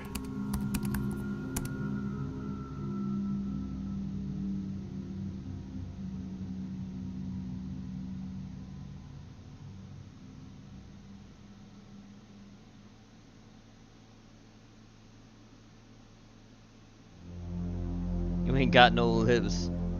How the hell can you eat potato chips? This final chips? story is a little bit different. Oh, shit. It's not set I'm on just an getting some aircraft MF Doom carrier, type destroyer, cruiser, or any kind of modern warship. That's right. The focus of this account I got it centers instantly around around US how to make Navy's it feel. oldest vessel, one that's You still wanna on be active me? duty, even You after snows. over 200 You years lows. of dedicated service, the USS Constitution. For naval history buffs, it really doesn't get much better than the Constitution. I He know who found Jake, it, our writer, browned will it. disagree and say that the HMS Victory is where it's at, but I've got to stick with old Ironsides on this one. First launched in 1797, the vessel is still operated by 75 active duty officers and sailors, their primary job being to preserve history and educate the public on the Navy's role in both war and peace. Not to mention the undeniably cool perk of getting to take the ship out for the occasional sail around Boston Harbor. But as I was reading about the vessel, I came across this post made to an online message board that just grabbed my interest. Did it? It was written by a user under the handle Viking. You snapper, you get slapper, that's who right. Says, quote, "My buddy said he could see shadows in the captain's cabin of the Constitution when he was on gate guard. Also said he heard rolling cannonballs despite it being a century since the last cannonball was on board. Oh, we're just gonna let that His buddy slide? fell asleep on watch and was supposedly woken up by a little boy in colonial clothing." Following this shorter comment, another user, a sailor who once served aboard the Constitution, followed up with his own paranormal experiences aboard America's oldest warship. He writes, "I was ship's company. Old Ironsides was probably my coolest duty station. I still remember the intro speech I'd give when it was my turn to lead the tour groups. Ladies and gentlemen, contrary to what you might have been led to believe, this is not a museum. It's not a display, and it isn't a replica. This is a 225-year-old frigate with over 30 victories. This vessel has been present for the fall of empires and was floating since the infancy of our nation. That's fine. On behalf of all crew members past and present, I ask only that you show her the respect she deserves. That last statement was true in more ways than one. Because if you did your job and respected the ship, you had no problems. But if you didn't, weird stuff would start to happen. Oh boy. The ship was moored up very, very tight to the pier. It only moved five or six times a year, and it's a major operation every time. He didn't rhyme again. Harbor is not that rough that far in. He fucking rhymed again. There's no rocking or pitching on the boat when she's moored. And yet, despite this, the door to the wardroom would slam all the time. Like, at least once a week. The wardroom was a pretty tiny area, and I never spent any more time than I had to on the berth deck if I could avoid it. I always knocked before entering the wardroom. I wouldn't wait for a response, but I figured that by knocking and at least acknowledging that I wasn't supposed to be in there, the old crew would give me the benefit of the doubt. Will they? At night, when I stood OOD, officer on deck, I was basically the watchstander responsible for the ship during that shift. And on the Constitution, even though she's tied up in Boston Harbor, you still treat it like it's a real Navy vessel. So we had what's called sounding and security. That's a roving watch. Their job was to move through the ship, check the spaces, make sure nothing was leaking, nothing was unsecured, nothing on fire, and generally make sure the 200-year-old wooden warship wasn't doing anything she wasn't supposed to be doing. Once they finished their round, they would report back to the OOD and let us know that the round was complete. And there were plenty of nights where the SNS would come hang out for a minute, especially if it was cold, rainy, or snowing. But if they got too comfortable, if they sat around too long or let too much time pass between their rounds, that's when you'd start to see shadows moving around in the CO's cabin. Almost like somebody was walking around in there, checking on the ship themselves. And I always took that as the old crew's way of saying, get back to work. Get back to work. We occasionally let the Boy Scouts sleep overnight on the ship, and this one time, I found one of these kids with a thumbtack engraving his name on an overhead beam. I lost my mind. I read him the riot act, and his scout leader immediately came over and asked what was going on. I essentially said, hey, your boy here thought he wanted to leave an impression on a 2-century-old warship. He's not sleeping here tonight. Well, the scout leader said that he wasn't going to leave. He apologized for him doing that, but they weren't going to leave the ship tonight as it was late, and they had traveled 2 hours to get there. I said, fine, but he stays in the maintenance area aft. That way, if he messes with anything, it's nothing we can't replace. I swear, this kid woke up every hour sobbing, saying that somebody kept breathing on him and whispering to him. I can tell you that there is never a draft on that boat, no matter how hard we may have tried to induce one. Personally, I like to think it was the old crew, making sure the kid didn't find another tack. Don't fuck with the ship. Don't do it. Ghosts creep us out. There is no doubt about that. Do you ever wonder if there is such a thing as in crew member generations? Do we think maybe when they eventually died, they became confused? Competent ghosts. Sickatesh calls us up and wins some living cash. or not, if we want competent or legal, they're the wrong one. 5 years. Fucking Morgan and Morgan ad. Alright, there's something about ships. Alright. Come on. Where's this going? There's something about ship stories that hits a little different. Maybe because I've been on them. Because on land, when somebody says they heard footsteps in an empty building, you can usually imagine a dozen explanations. Old pipes, bad floors, wind, some random person being where they weren't supposed to be. It's fine. But on a ship, especially below decks, that's a controlled space. There are only so many ways in and so many ways out. And only so many people who are supposed to be there at any given time.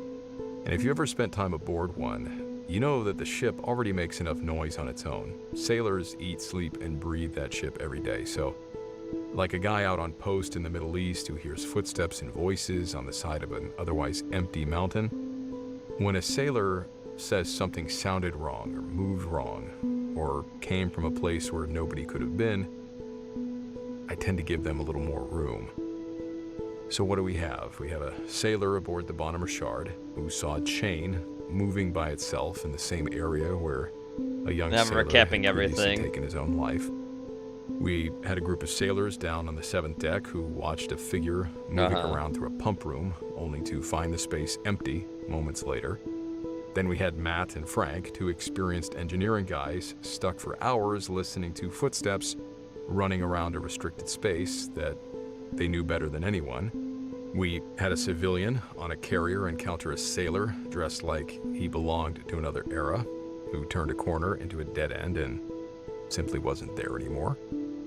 And then all of the bumps and bangs of the old crew on the USS Constitution. Maybe these stories have normal explanations. Do they? Maybe ships are Maybe just strange it's just places demons, where also sound called travels weird, the shadows homeless. move strangely, and tired people on night watch start to see things that aren't really there. That's possible. But after hearing enough of these accounts, as at least one of these sailors mentioned in his story, I understand why so many sailors say the same thing. Every ship is haunted. Whether that is literal or figurative, I guess is up to you. Some have accidents, some have tragedies, some have names etched into their history that never really leave. And maybe, when you pack enough life, death, fear, boredom, exhaustion, violence, and loneliness into the same steel corridors for decades, eventually, strange things start happening below decks. Stick around for the after action of the credits if you want to hear another fun story. I don't know if I do. I don't know if I do. I don't know if I do.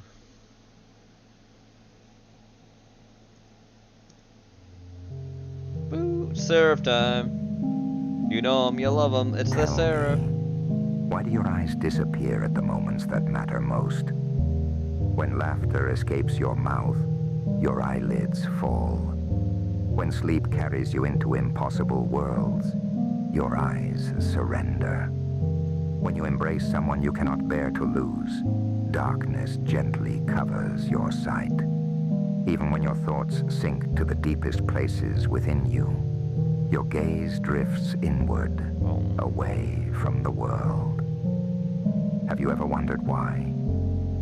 It is because your eyes were never meant to witness everything worth knowing. Vision belongs to distance, edges, and surfaces. But the soul speaks another language. The universe hid its greatest treasures where light cannot reach. Oh boy. Love has no shape. Peace has no color. Hope casts no shadow. You cannot hold them beneath a microscope or trap them inside a photograph. Sorry for that weave, how unfortunate. There may be a second Seraph video later on. I just had this one as a one between. Your body closes the windows of the world, that your heart may open its own. Do not mourn what your eyes cannot find. The most beautiful things have always refused to be seen. Oh boy. They wait patiently. In the spaces between spaces? Oh, we wait to be fell, he says. Okay. Okay, buddy. Remind me as I get some gum. Alright. Next. Swamps Cryptid are time. not the most inviting environments, hosting a laundry list of inconveniences, dangers, and surprises. And at the Tuttle Bottoms of southern Illinois, an out-of-place creature has startled residents for generations, leading to confusion and parties of armed teens searching for the beast. Welcome to Cryptid Corner, the series All Things Cryptids, and today we're going to look into the Tuttle Bottoms monster. Today's topic takes us to the swamps of southern Illinois, specifically to the north of the city of Harrisburg, where long ago a truly bizarre creature was observed. The first report of this creature was from August 6, 1963 issue of the Daily Register, when Sheriff James L. Thompson would run into an armed youth around 11 p.m. at a part of the swamp called Tuttle Bottoms. And that is a very fun and whimsical name. I think of like Bikini Bottom when I hear Tuttle Bottoms. But the young man told the sheriff that he had encountered a large monster in the swamp with an 8-foot or 2.4 meter long body that stood 4 feet or 1.2 meters tall at the shoulders. It oddly had the head of an anteater. I did not get... Scared by the beast, the young man fled the scene only to return armed with a rifle. And although Sheriff Thompson managed to talk him out of an out-of-place anteater hunt, he would have to disband other monster hunting parties that were looking for the same creature. From that point forward, the legend of the Tuttlebottom's monster was born, being described as a giant creature resembling a mix between a bear and an anteater, with some claiming that it could walk on both legs bipedally. Oh, could it now? These accounts would continue over the years, with former Harrisburg Police Chief Gary Crabtree claiming that his department alone received about 50 reports of the monster from 1971 to 1999. From experienced hunters to bored teenagers, many would spot the Tuttlebottom's monster, but to this day it has yet to be captured dead, alive, or on film, leaving it a mystery. So what's the deal with the Tuttlebottom's monster? Could an anteater really have been wandering the swamps of Illinois, or is this something even weirder? The Tuttlebottom's monster is a unique cryptid to say the least, even compared to other reported swamp monsters, with the most famous being the skunk ape. The only creature that I can really compare this creature to is the legendary Cape-lobo of Brazil, who similarly inhabits floodplains and resembles a bipedal anteater and sometimes a tapir. But unlike the Tuttlebottom's monster, it is said to be a man and, unfortunately, a puppy-eating monstrosity. It's eating puppies? The giant anteater seems to be one of the most obvious culprits behind the sighting, as they can reach roughly the exact sizes described, albeit a bit shorter at the shoulder. And when anteaters get intimidated, they will rear up on their hind legs in a defensive position. Giant anteaters are also quite fond of wetland environments, making the swamps of southern Illinois a nice place to stay so long as the weather's nice. More on that later. A major problem is that giant anteaters have never been known to naturally occur anywhere north of the Mexican state of Sonora, making Illinois quite a stretch. Of course, this is where a key player by the name of Virgil Smith comes into play. Smith is the founder of a paranormal, cryptozoological, and zoological research organization named the Shadows of the Shawnee, and the Tuttlebottom's monster is one of their key cases. Virgil had many theories as to what the Tuttlebottom's monster was, and how it got to be there as well, with one theory being that the monster was a primate that was released into the swamp by the government. Oh shit, primates. But a more interesting discovery Smith made was information regarding the closing of the Mount Vernon Zoo in nearby Jefferson County back in the 50s. The owner was urged by the government to find homes for the animals quickly, and allegedly many animals were released into the Illinois wilderness, and 2 animals said to have been included in the release include an orangutan and a, quote, anteater from Africa. The orangutan is fascinating in its own right, but the African anteater truly is my focus, as it could refer to a giant anteater that was born in an African zoo and later transferred, but I believe that this is actually an aardvark. Aardvarken. Despite being completely unrelated from giant anteaters, aardvarks are extremely similar in terms of diet, size, and lifestyle, slurping up ants and termites with its big old tongue that shoots out from its long schnoz. Aardvarks are even known to rear up on their hind legs if threatened, just like anteaters, making it a fascinating culprit for sure. But one problem regarding these culprits is the winters of Illinois, as both animals tend to have pretty poor cold tolerance. Winters in southern Illinois vary from the mid-40s to the mid-20s Fahrenheit, or 4 to -6 degrees Celsius at coldest. Giant anteaters in particular are really bad when it comes to the cold, due to them possessing one of the lowest internal temperatures of any placental mammal. Well, that sucks. With temperatures lower than the mid-50s Fahrenheit, or around 12 degrees Celsius, putting them at risk of hypothermia. Aardvarks are capable of dealing with temperatures closer to freezing point, So hypothetically, it wouldn't be impossible for an aardvark to thug it out and find a good place to set up a den in the winter. Aardvarks can live for 20 to 30 years under the right conditions. Aardvarkin. So sightings from the 60s into the 70s wouldn't be impossible, albeit unlikely. Another major problem with the Tuttlebottom's monster is that even if an aardvark or an anteater managed to survive in the swamps of Illinois, finding evidence of it after death would be near impossible, as it would have been gone for decades in a wetland environment, which are not ideal for preserving remains due to all of the scavengers, bacteria, and overall conditions that would return an ant-eating feller to the earth that birthed it. Of course, it is also possible that the Tuttlebottom's monster was a bear with an unusually long snout. Or, to get a little more interesting with this theory, perhaps a sloth bear from the old Mount Vernon Zoo was released, as they do proportionally have longer snouts and do have an almost anteater-like appearance given their fur patterns and long claws. Another interesting theory that I briefly saw was that the Tuttlebottom's monster was actually made up to cover up gangs and a lot of shootings in the area with like people walking out, ready to throw down, and then they see a cop and it's like, oh no, we're just looking for an anteater, and they're so weird up and caught on that they kind of lower their guard, and it's like, oh, they're just here for the anteater. Clearly they're not having shootouts or anything. The Tuttlebottom's monster is an unusual creature even when it comes to swamp monsters. Personally, I don't think it's impossible that a released aardvark or a giant anteater managed to make a living for itself in the swamps of southern Illinois. No. But given how long it's been since the Mount Vernon Zoo closed, and the fact that marshes aren't the best places for preserving dead critters, we may never know for certain. But if there are ants, the odds of an anteater being nearby are never zero, even if you live in Illinois. Wow. And that's going to do it for the Tuttlebottom's monster. That's the cryptid. This was a cryptid that week. was like right up my alley because it's just so section. And of course, Okay, moving on.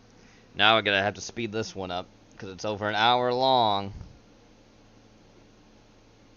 I'm gonna put on the captions just in case we need them. Playback speed. So will it be with the resurrection of the dead. The body that is sown is perishable. It is raised imperishable.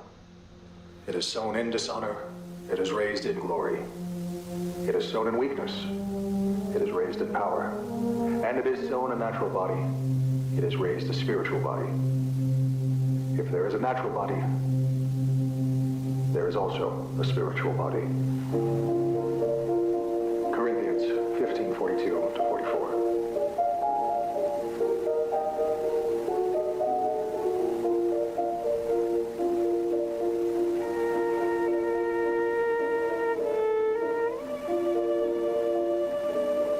Edward and Molly Walton, though they lived a short time on this land, they lived as children filled with pure energy and joy.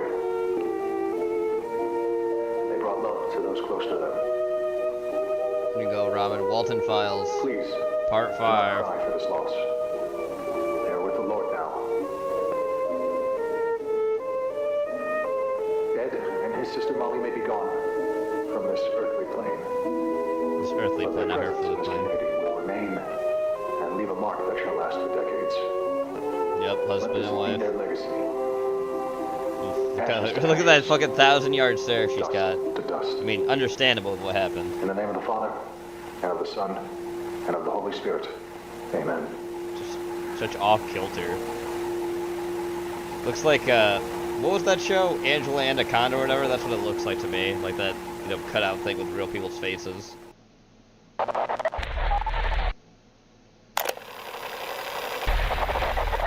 Oh shit, here come the demons. I'm going to tell you a story. Okay, tell me.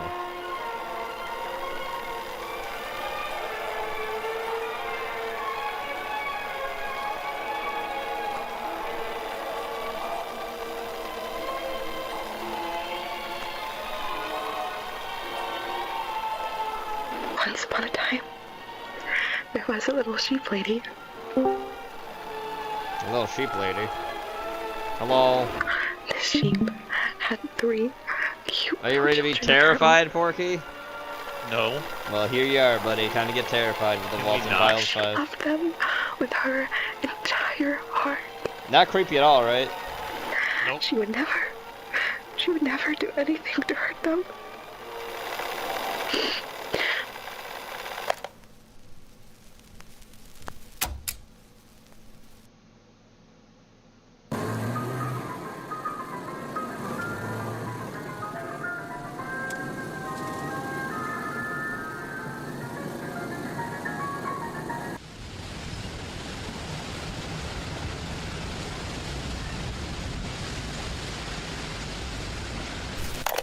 Wow.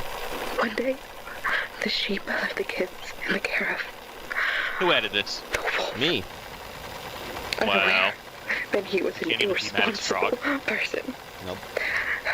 Her children died, Porky. Next thing she knew, two of her precious little angels were taken away from her by the big, bad wolf. Oh, there's her husband. Oh, God, his face. How do you deal with something so heartbreaking?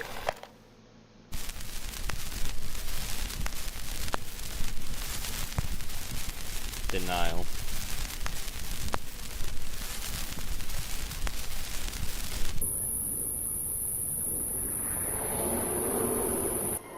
Nothing wrong with your clock. Tonight we begin late. New Yorkers saved from that burning ship. We escaped from the deep blue sea to find the devil at home. The devil at home. This Jordash blimp took off for a publicity stunt today. It was up for about 2 minutes and then it Representative Andrew Clyde, I received confirmation from the Trump administration that the DOJ will not appeal our historic victory against the NFA. Hell yeah, everybody's getting a silencer. Nice.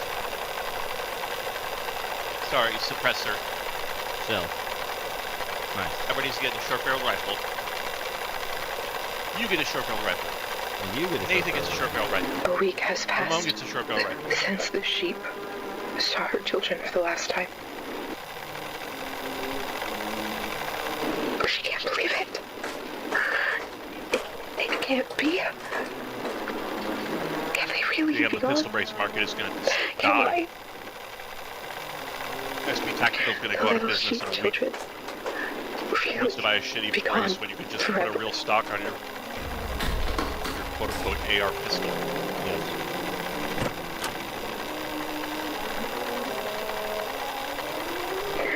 Now she only has one of her children, the oldest of them all. Oh boy.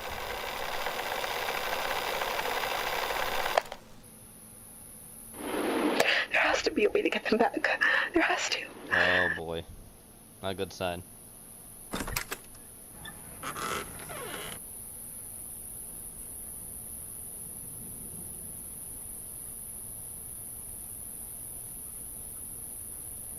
Is that her daughter? Oh. That's their... Oh, it's their beds. Ooh. Oh, they had a Mad Magazine poster on the wall. Anger. Denial, anger. Oh, grief. The stages of grief, yeah.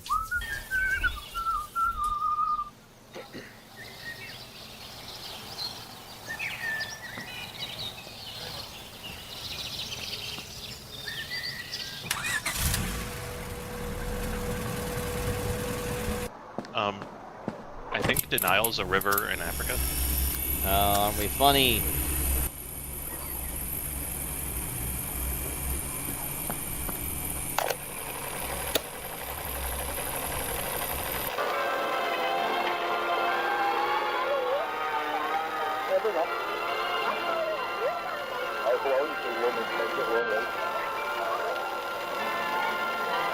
That's the wolf. Oh god.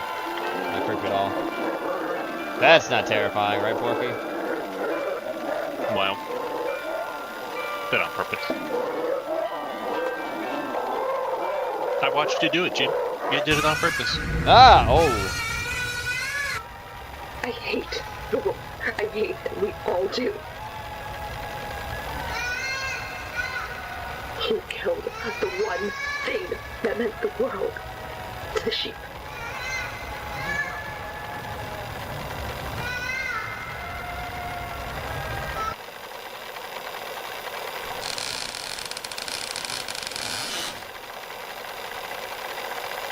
Oh God.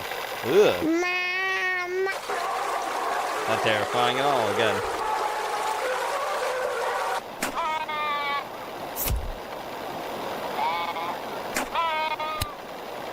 Murder. That's, again, not creepy at all, right, Porky? Don't like it. That's right.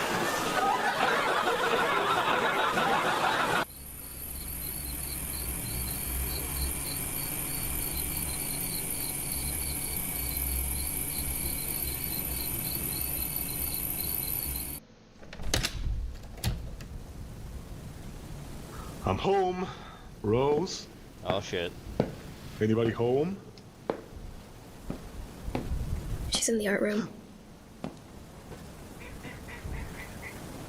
What are you doing down there, sweetheart? She's always in the art room. Hey, is there something on your mind, princess? Oh. Sophie, you can talk to me about anything. I don't want you to be mad at me.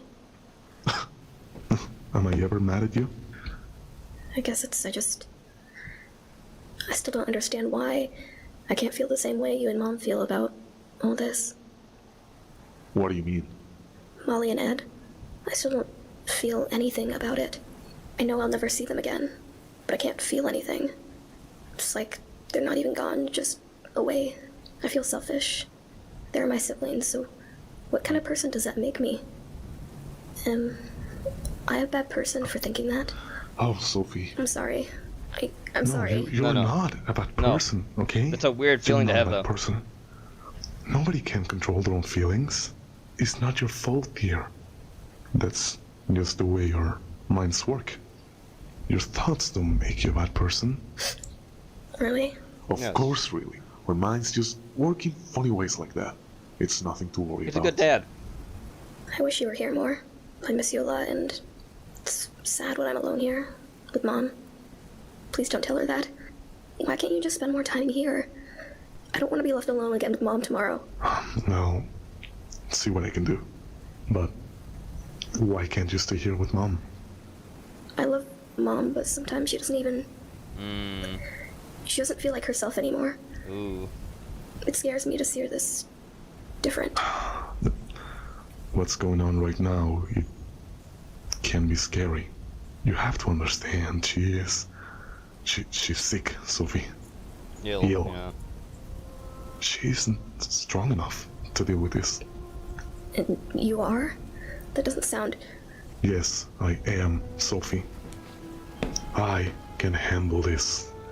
We keep living, and your mother has a little bit more trouble doing so. Grief, it's an illness. Makes it hard to live. Hard to wake up. Ooh. It hurts to even think. Are you hurting, Dad? Of course not, Cricket. I'm strong. How else would I protect you and Mom? Like I'm supposed to. That sounds like a lot to deal with. It is. Hey, I made this for you. Oh, wow, Sophie. This is beautiful. Look, I gotta get going, kid. The grown-ups have to work, and the little girls should get their homework done. I'm almost 14. Yes, well, you'll always be my little girl. Aww.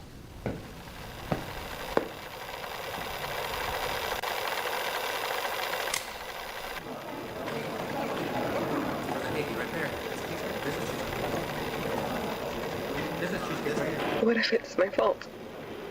What if what happened to them is because of me?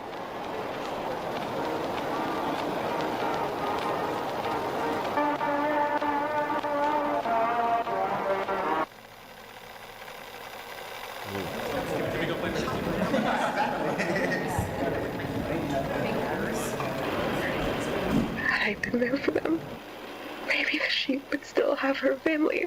Ooh. Not creepy at all.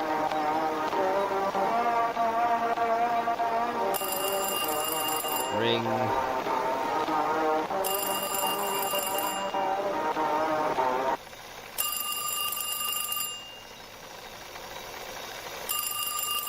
that expression alone made the speech. Yeah, it did. And maybe, just maybe, she would be happy again. What if I'm the wolf? If you're the wolf.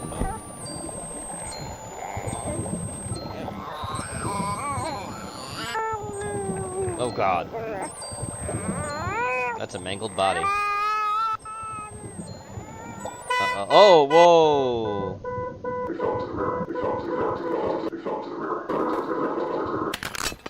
Ooh. Oh.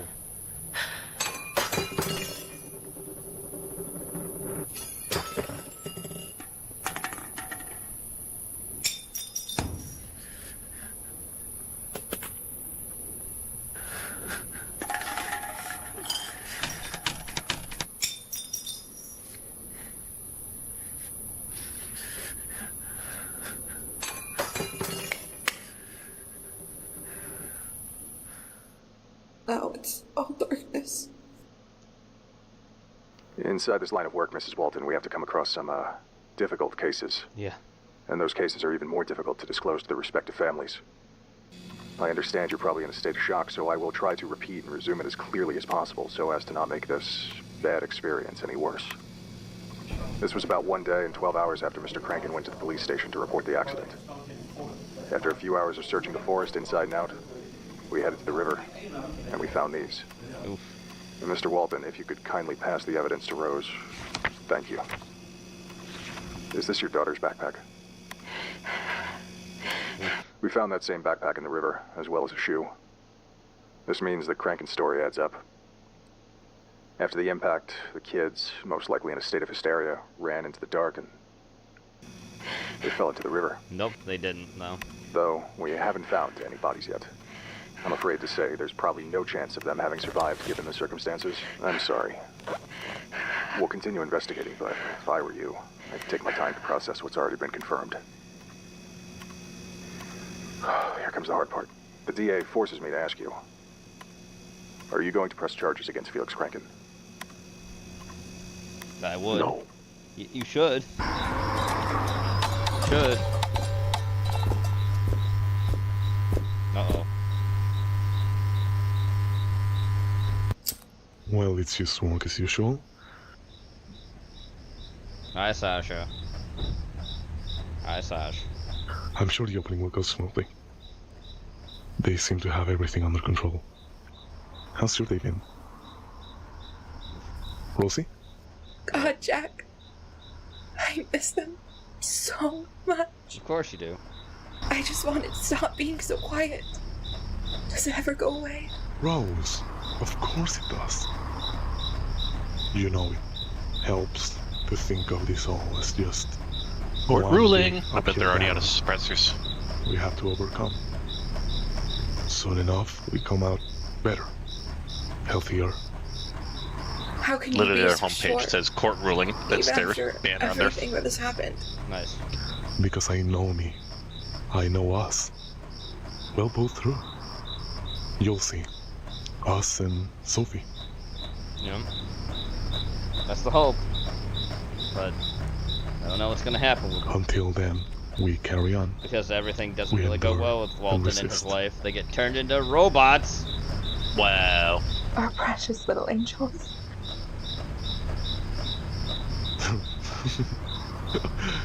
Do you remember that stupid crocodile doll that Molly used to have? I remember when she lost it. Manny? Yeah, she wouldn't sleep. Ed was so annoyed. We were all awake for days. That stupid doll. She wasn't able to sleep without it. No. But then, if it wasn't for that, we wouldn't have Rocket. Right. She was so fascinated. And she never had trouble sleeping again. Yes, exactly. And she loved Rocket much more than that crocodile, right? I guess what I'm trying to say is you can always make something good out of a bad situation. Those little moments, hold on to them forever. He's strong. That mentality is very strong.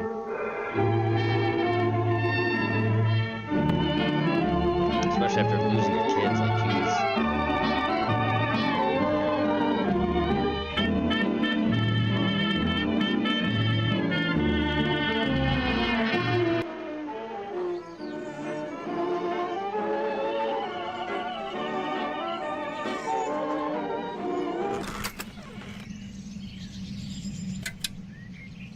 Good morning, Ed.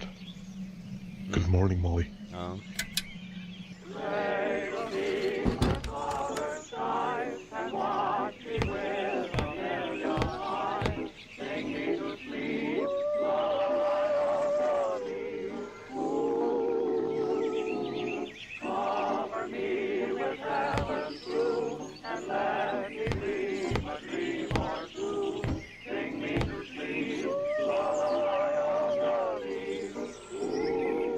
Rise and shine, Cricket. Nope.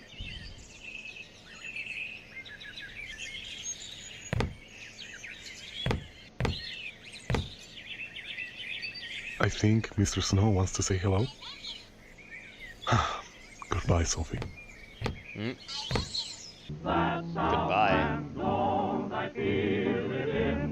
Uh-oh.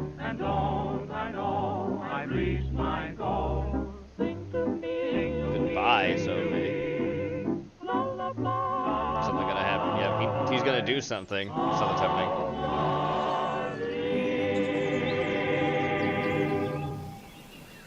I'm heading out for a while. I just gotta take care of something small. Alright? Rose? Don't look at me like that. Are you sure you can handle it? Of course I can. It's nothing important. I'll be back soon. Say around 7. Promise me you'll be back by 7. Yes, fine. I promise. I'll be fine, Rose. Why don't you stay here? Well, it's rather important. Look, I'll be back as soon as I can. Alright? Please. Rose, we can't keep doing this. We have to move forward. Hey, it's time we start living again. It's gonna be alright. I promise. I won't be long, dear, okay? But he didn't come back. He didn't come back. Well, shit.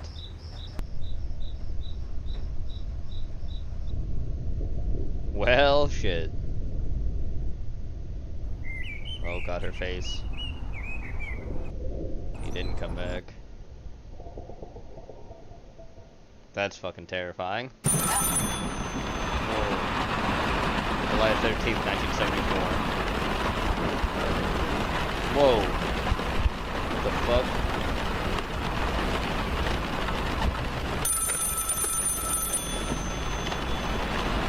Answer the phone. Hello? Hello? Rose. Rose, can you hear me? Jack? Jack Walton. Jack? Jack? Uh-oh. Please come home. Something happened to him. Jack, where are you? I'm scared. Uh-oh. I hear your voice. Uh-oh. Because... Oh, God. I don't know what's happening anymore. God, I'm sorry. I'm so sorry, Rosemary. I can't do it alone. I just wanted to tell you that everything is gonna be okay and that... Wait! Sophie and that... Please! I love you.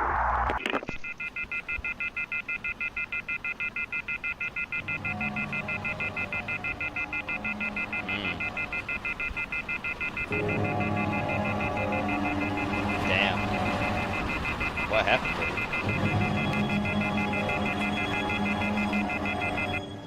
Missing. Oh, now he's missing. Jack Walton. Yeah.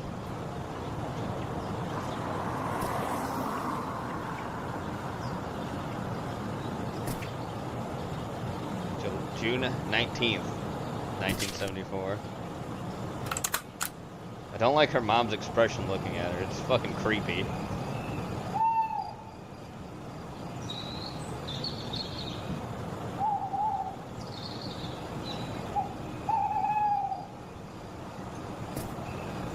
Oh, there we go. Now she's trying to comfort her.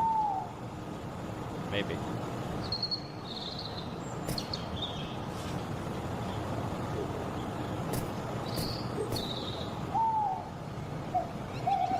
New York are trying to identify 24 young victims of an early morning nightclub fire. 13 of the dead were men, 11 women. Port Chester is located in a wealthy area on the New York-Connecticut border. An estimated 300 young people were in Gulliver's, a popular discotheque, when fire broke out in the men's clothing store next door. The leader of the bunch playing at the club advised patrons to leave, but survivors say that thick smoke belched in and the lights went out, causing the crowd to... Whoa, what the fuck? Smoke inhalation in a matter of minutes, or in some cases, seconds. The number of... Whoa! Identification of the dead is difficult because some of the victims are drinking age of 18 and carried false. Fucking terrifying. Reports on Ethiopia, Ellington, Gaze, and gasoline when we continue.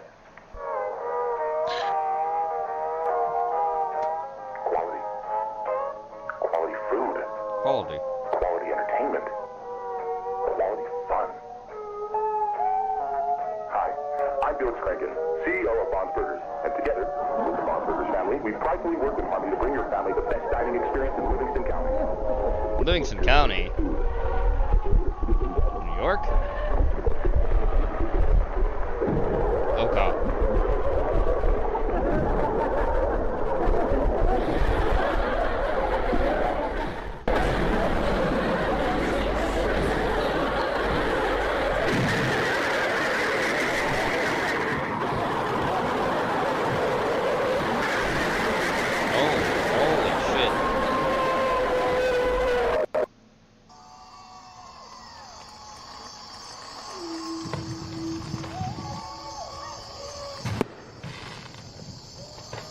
July 4th.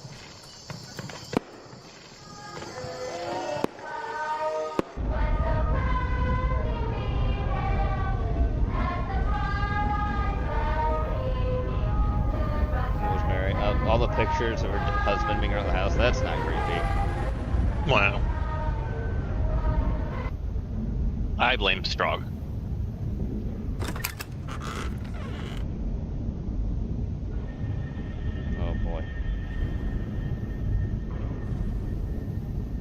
Sweetheart, are you awake? No. Oh god. I'm sorry, Sophie.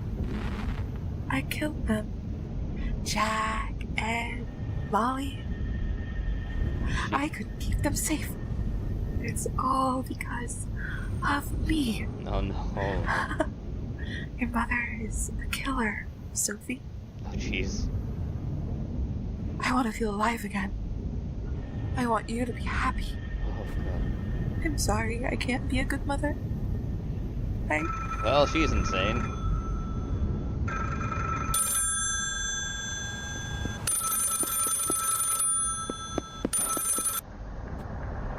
Hey, Rose. It's Laura. Listen, I heard what's happened to Jack. I mean, I know he's missing.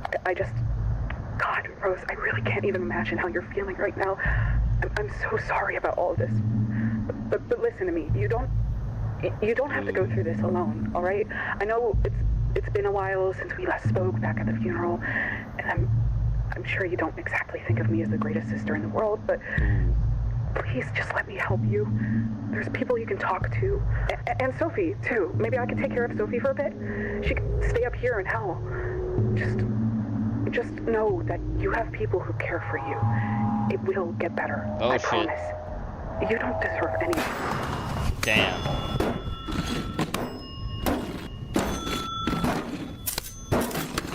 Oh my god. He's crazy.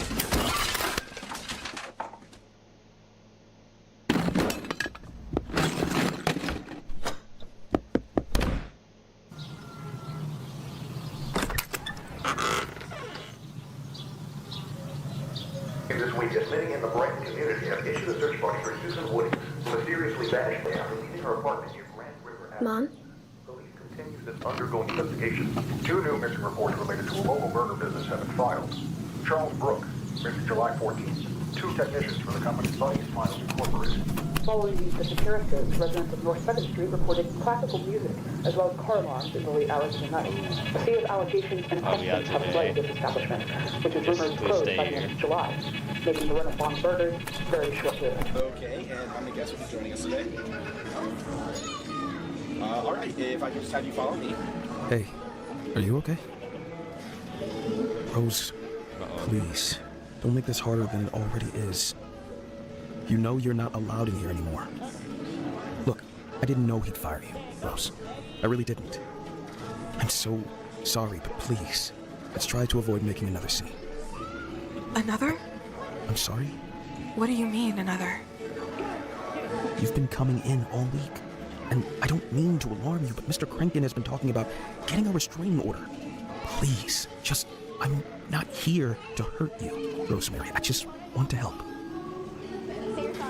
You know, I designed them. Oh, God. Specifically with them in mind. But they'd think. You don't have to face this alone, Rose. You don't know what alone really means, do you? The world took everything from me and just left us behind and kept marching on. Sophie is all I have left. And I don't even know what to do with her anymore. I can't do anything but push her away and hurt her.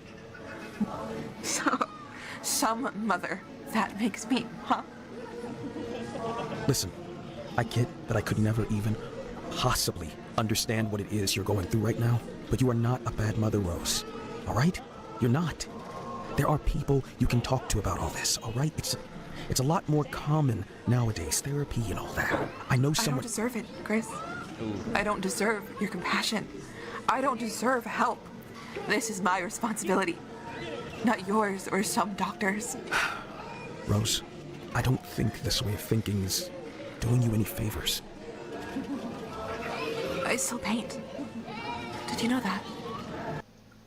I've painted cars, trees, rabbits. Jeez. But most of all, I've painted blood. Oof. Over and over. I found myself painting blood. Jack is there. Sophie is there. And your boss. I wish I could say I didn't mean it. I wish I could tell myself that it's just some impulsive, thoughtless art. But it's not. But I can't. Ooh. I can't. How horrible is that, Chris? Huh? Wow. How sick is that? The same place, night after night. Isn't that sickening? What if you were the one in my paintings? What would you think of me then? Huh? Come on then, say it. Please just say it. Tell me I'm a bad mother. I need you to say it. Come on, Rose. say it. You're not a bad mother, Miss Walton. You can come to, we're going to the zoo. See the elephant with the long trunk swinging, great big ears and...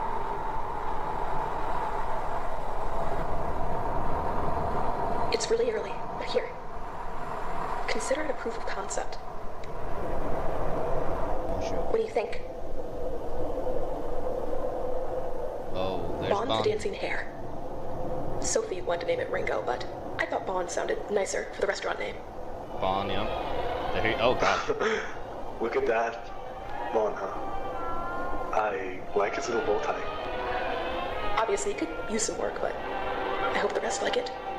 I think this might be the one. I really do. She's sneaking back here. We know it's gonna, at least if you know the lore of this, she is going to die horribly now. Oh, Rose, they'll love it. Wow. He does, yes.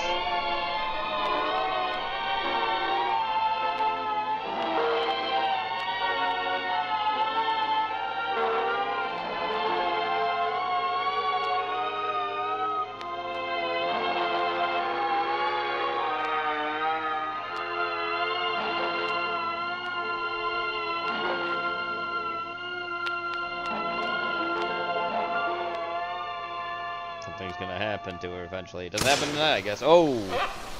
Uh-oh.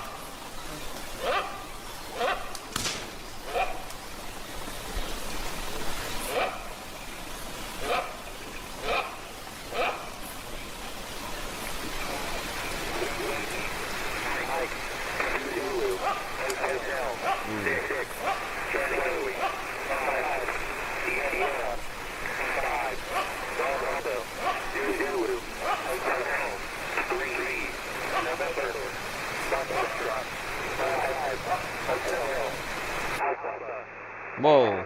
Jack? Jack? That is Jack. The gun.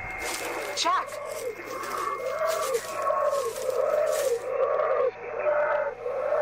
Whoa!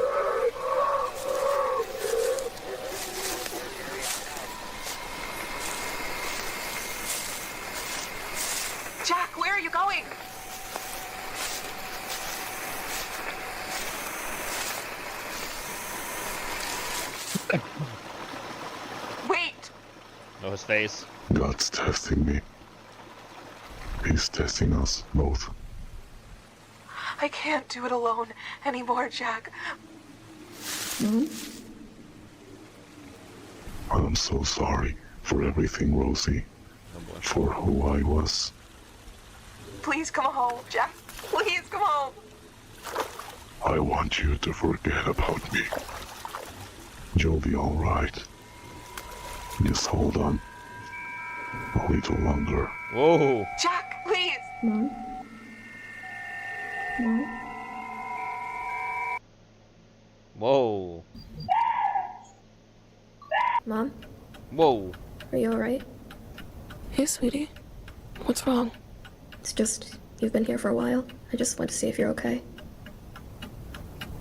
I know today was... I can't sleep. Not up here. Can you come downstairs with me? Please?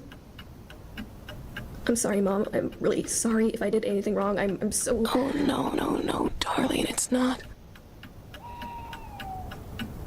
Carol Burnett is on downstairs. I'm gonna go down to watch. If you want, you can. Love you.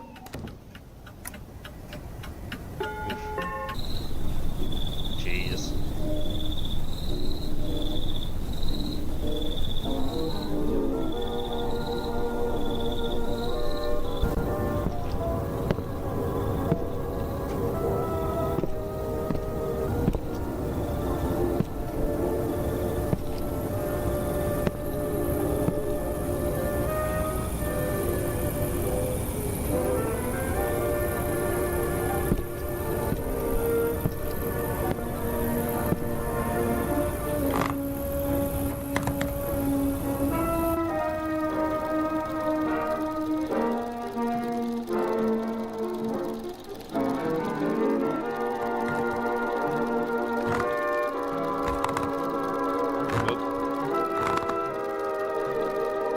Sophie, what's going on?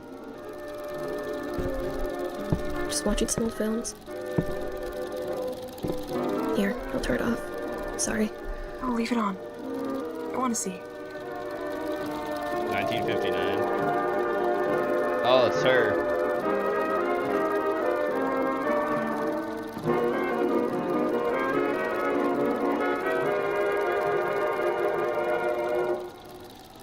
You shouldn't be playing these. I know. That was stupid of me. Why are you playing these? It just... Are you sure you should be watching this? It's fine, it's fine. Just let me have this. Oh, it's her and Jack.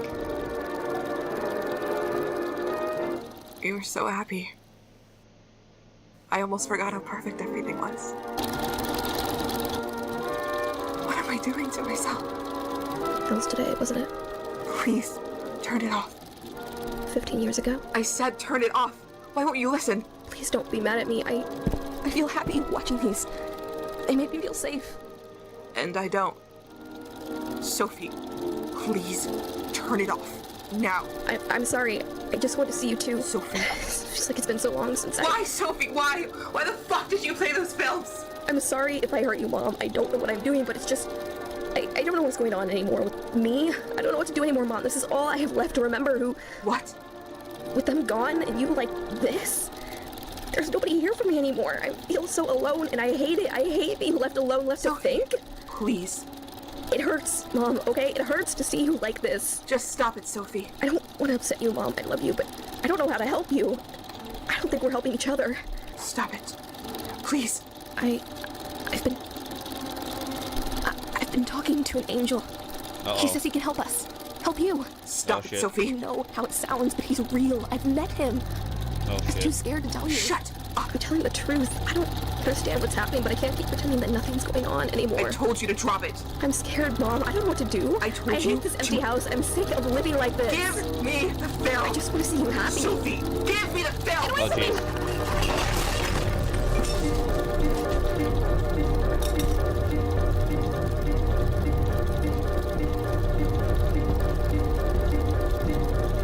Who's gonna burn?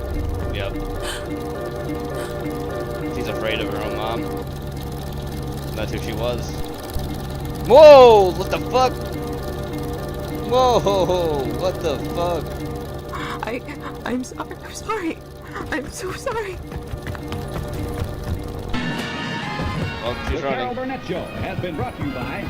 She actually was scarred to Carol Burnett, I'm saying. Gives you a new kind of queen. A queen...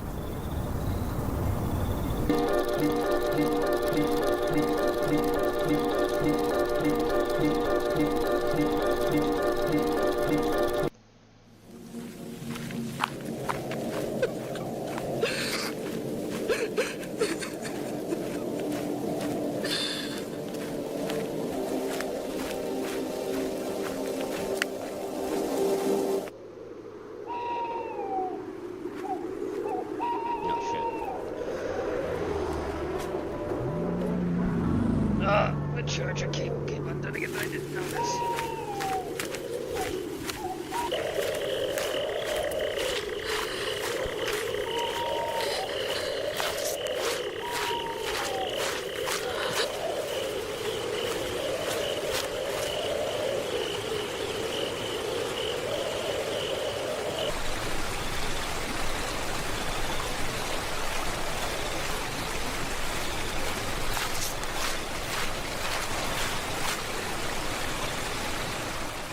We haven't been able to find anything.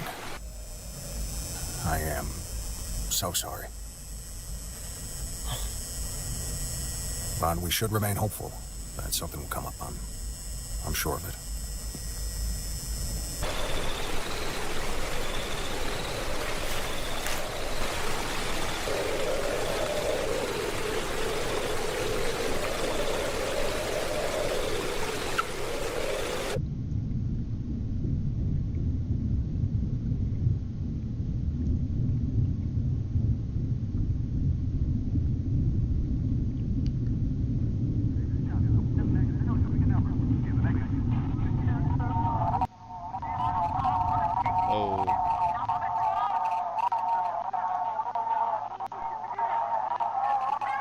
Not creepy, but it is really creepy. Oh, she made to that dimension. Oh, God.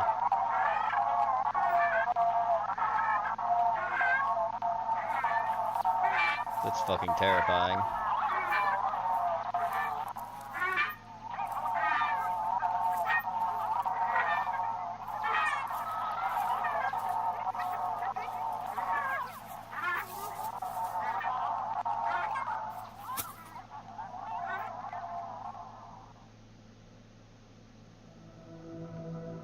Oh, she's seeing her dead kids. There they are. Oh, hi, Sash.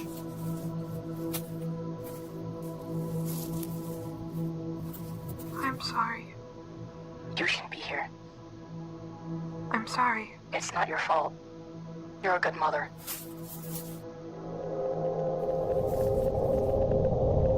You deserve a good life. Oh my God! Thank God! No shit. Oh Jesus, you okay? Whoa, whoa, whoa! Don't move just yet. Wait, Mrs. Walton. Hey, it's okay. It's just me. The kid called us. We've been looking for you for almost 2 hours. Were you trying to? Listen, Rose. Whatever happened here doesn't concern me, but we need to get you somewhere where we can be sure you're safe for a while. I don't deserve it. There's nowhere left for me to go. We need to get you out of here, Miss Walton. You need help. Come on up.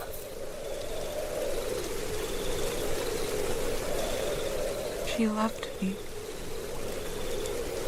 For what I did, I should be dead. No. Rose, please. Come on. We need to go. Stay away from me. Come on. Well, now, here. Just take it easy, okay? I'm your friend. You're not in any trouble, Miss Walton. Please. We can sort all this... Uh-oh. She's strangling him? Holy shit. Stop it! Oh, Why? shit. Why couldn't you just left me alone? Rose. Why should I have to stay here? Stop, Rose! God.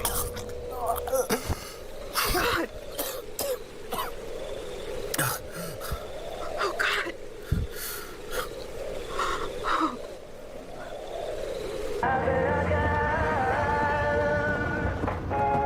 A lot of lore in this episode, too. Oh, she looks like she's out of the fucking ring. Traffic accident down at 43. Nothing to worry about. Listen, Officer K, we to go take a look. All right, thanks again. Hey, what should we do with the kid? We'll send her with her on. Your railroad called her. She's okay with it. She'll come pick her up in a few hours. Do I tell Mrs. Walton? That is up to you. I'm going to stay here with the kid for a bit. Jesus Christ, Derek. You should have seen the house. Yeah, well, we'll sort that out tomorrow. Sure. I'll keep you updated in the meantime. Miss Walton? We, got in contact with your sister. She'll be taking care of Sophie for a bit. Oh boy. Look, I'm sorry about all this. It's, basic protocol, and there's nothing I can do. I really am trying to help. It's gonna be a while, and, if you need anything, just... Colin, can I just borrow you for just a sec? Can it wait? It's literally just 2 minutes. Make it quick. Is Lopez there? Yeah, she's just outside. Can you send her in to look after Mrs. Walton for a minute? Of course, sure. Here, I'm gonna be gone a minute. Officer Lopez will look after you while I'm gone. But hey, listen. It's only up from here, Rose. Take care.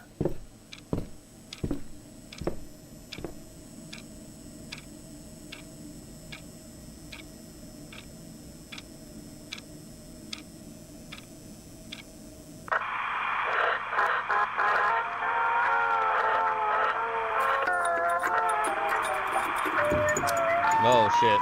Uh-oh.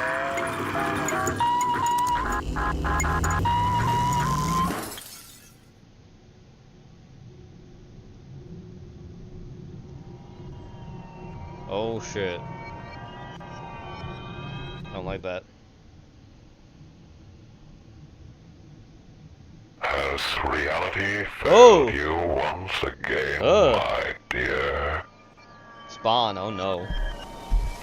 Don't like it.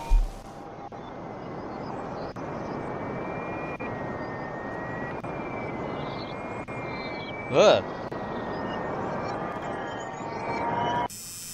Oh, did it take her? It took her. Maybe no, maybe not. Oh, that's creepy. Oh no.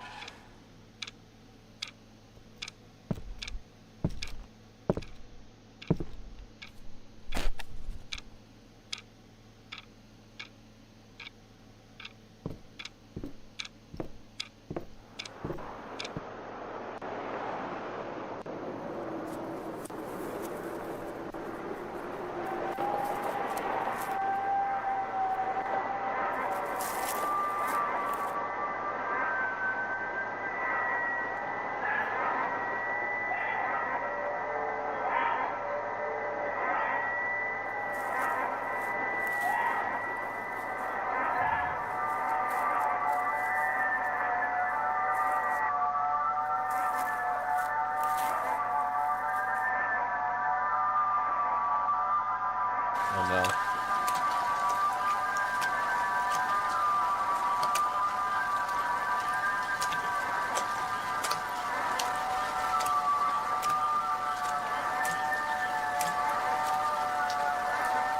The rabbit's still taking me.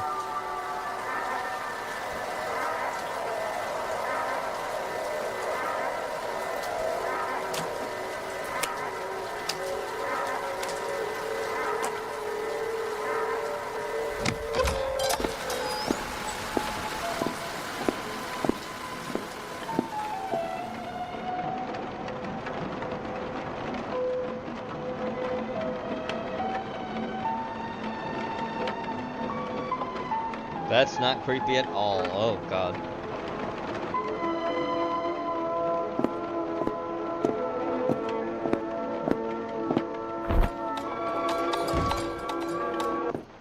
Alright, we're gonna see her die. Give it turned into Shaw. It's gonna be real bloody.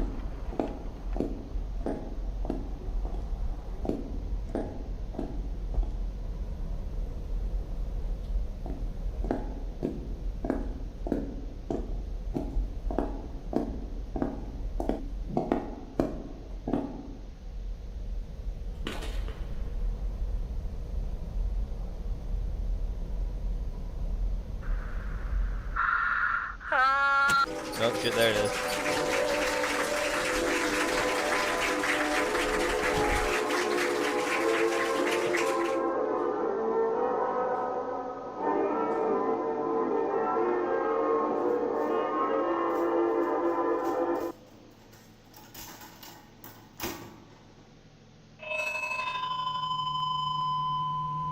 That's fucking terrifying. I know where he is. Rosie. Uh-oh. Follow me. Oh, that's bad. Ugh.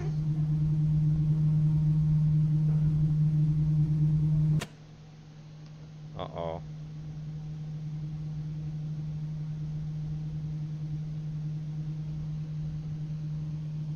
Slide here for magic. Oh no.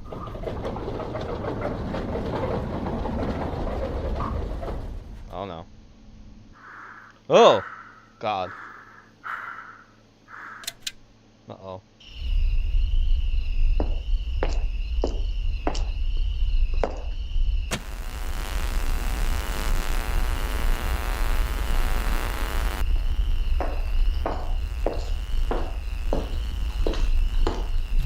Good night, guys. Good night, Molly. I love you.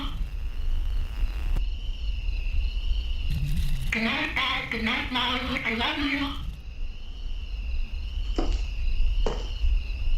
Oh, it's fucking terrifying. That's my daughter's doll.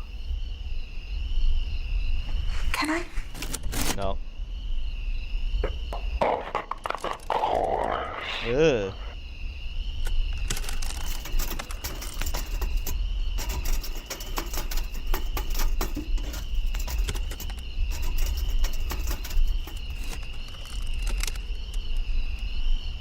I never thought I'd see this again.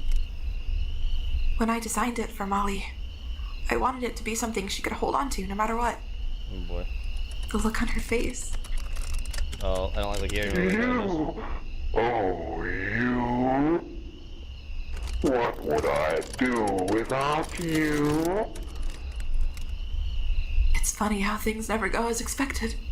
I don't see the humor in it. No, not one bit. It's a terrible feeling to lose control of your thoughts and your mind and yourself. Have you been there too? That Yes. lack of control? I am in control. I corrected myself. Uh-oh. I'm getting better now. I'm beautiful. Ugh. The eyes. And here I am talking with rabbits. I know this isn't real. No, it's quite real. I know you're not real. Maybe not. Maybe I'm the real one. Either way, anything can be real when you're with me. Who are you then? I am a canvas like you. We are the eyes. canvases.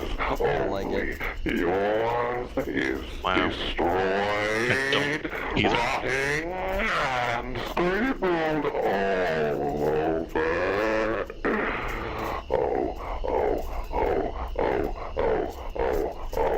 Oh, you should have seen mine. Torn apart, burnt to the last fiber, rotting. I don't like it. What did you do? How did you escape that? I made myself anew. I realized I don't have to be that canvas anymore. I could be a blank slate to start over any way I wanted. It doesn't matter who I was then. Oh boy. No, the past is just a nightmare. It only matters who I am now. And who are you now? I am Bon the Hare. It's your work that gave me an identity when I needed it most. When myself no longer existed. That sounds nice. I'm not sure I exist anymore. I feel like everything about me has been peeled away, bit by bit, these past months. My family, my work, my life. Now I am nothing. Look at me, Rosemary. Oh shit. I can fix that. I can fix you. Please, just let me fix you. Frankly, I don't think there's anything left to fix. Oh boy. When I came in, you told me you knew where he was. What did that mean? What did that mean? Uh-oh. I know where we all are. Everyone. We are all up in Wonderland together. Uh-oh. What are you talking about? Here. Why don't we ask the kids? Molly, Ed, your mother's worried about you. Easy, easy. Settle down. It's alright. They're alright. Look, they're still alive. We all found a way to keep going beyond our end. We found new beginnings. That's not creepy. New life. New bliss. That makes no sense. This is impossible. Can they still hear me? Are they okay? It must have taken them some time adjusting to their new lives, as did I. But we've all bounced back perfectly. So that's it then, that's what it takes. No, I'm not like them, though. Am I? I'm not like you. I'm still here. I'm still alive. Oh, Rosie. What good is living when you're already dead?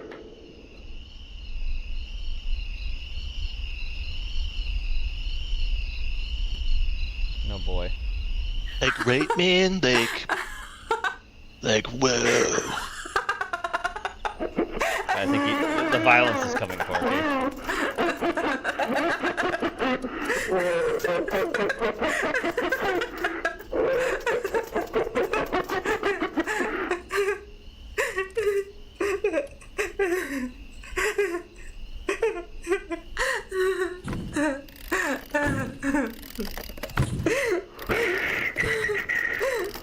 It's all right. I've got you. I'm here. Promise me it's going to be alright. Promise me you're going to fix me. Nope. I promise. Now, I want you to close your eyes. Oh shit, here comes the violence. I'm going to tell you a story.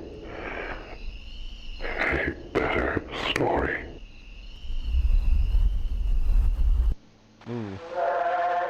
Whoa! Gutted rabbit. Holy shit. Phases of bliss. Well, that was terrifying. Wow. Once upon a time, there was a sheep. She went out looking for something she had lost, but she didn't know where to go.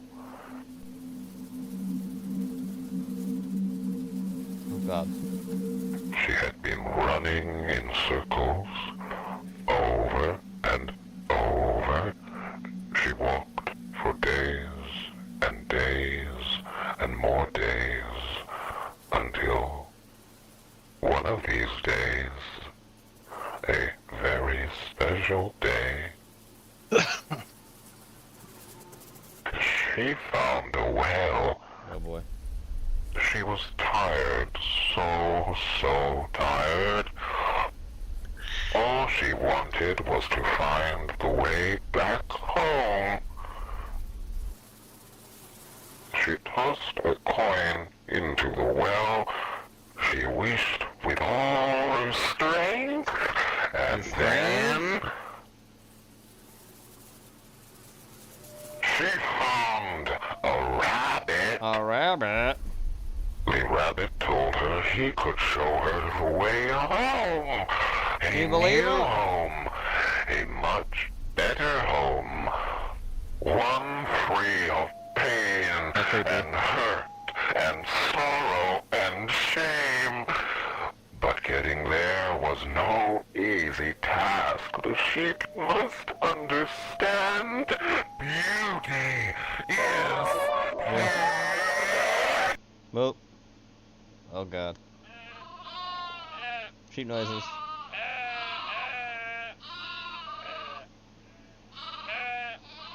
That's when she was happy.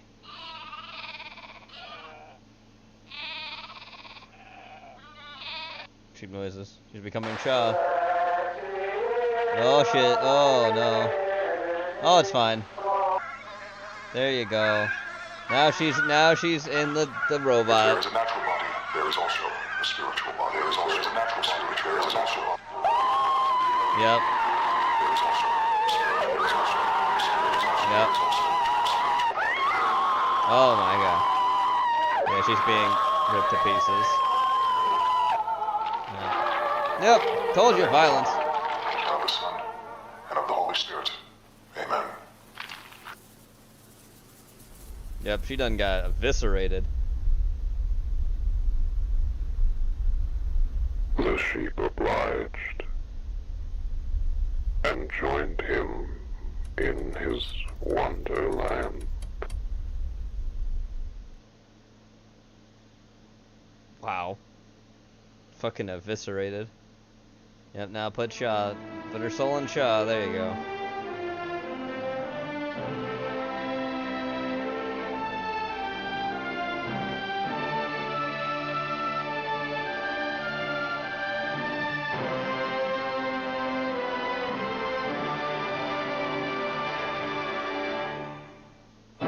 The end.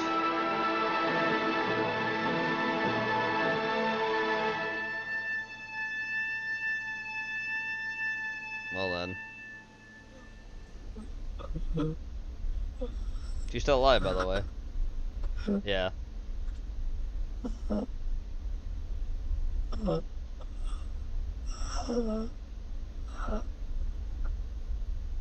She's not fully dead yet. But she'll be inhabiting that from now on.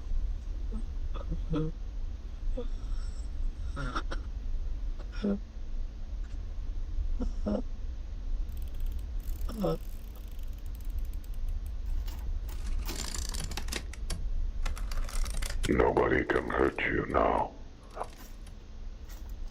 Nobody can hurt me now. You are beautiful. I am beautiful. You are happy. Say it. You are happy. I am happy. You are loved. I am loved. I love you. You love me.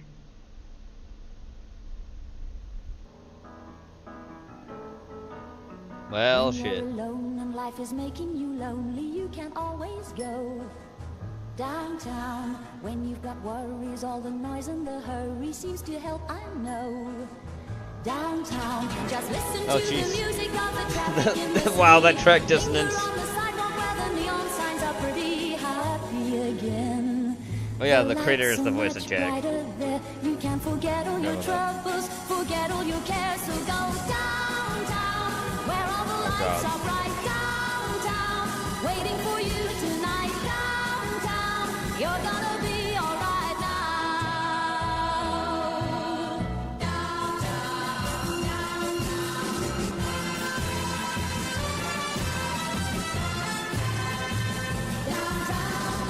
downtown, don't wait a minute more. Downtown, everything's waiting for you.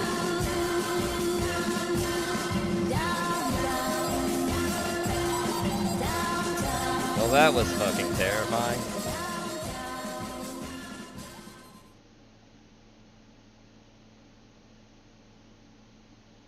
Alright. It's visceral end for sure. Yeah. Oh yeah, for We sure. are here in the rural back roads of northern Georgia, and tonight Northern critters, Georgia shit is about to get Jurassic. As according to reports, there may actually be a raptor-like dinosaur lurking in these here hollows. But before we go hunting for it, we need to know exactly what we're dealing with tonight. Well, there ain't a whole lot of information on this thing. The Georgia raptor as a cryptid exists only almost entirely because an anonymous report all the way back in 2008. But despite that, the Georgia raptor has been integrated into the larger cryptid community's vast repertoire of folkloric monsters, with multiple discussion boards and artwork talking about and depicting the creature. And I'm autistic as hell, so obviously I love dinosaurs. And I love obscure niche cryptids, especially when Paranormal BoobTube has a monkey see, monkey do originality problem these days. So let's get on to the report, and from there we can start looking for where we can actually find this thing.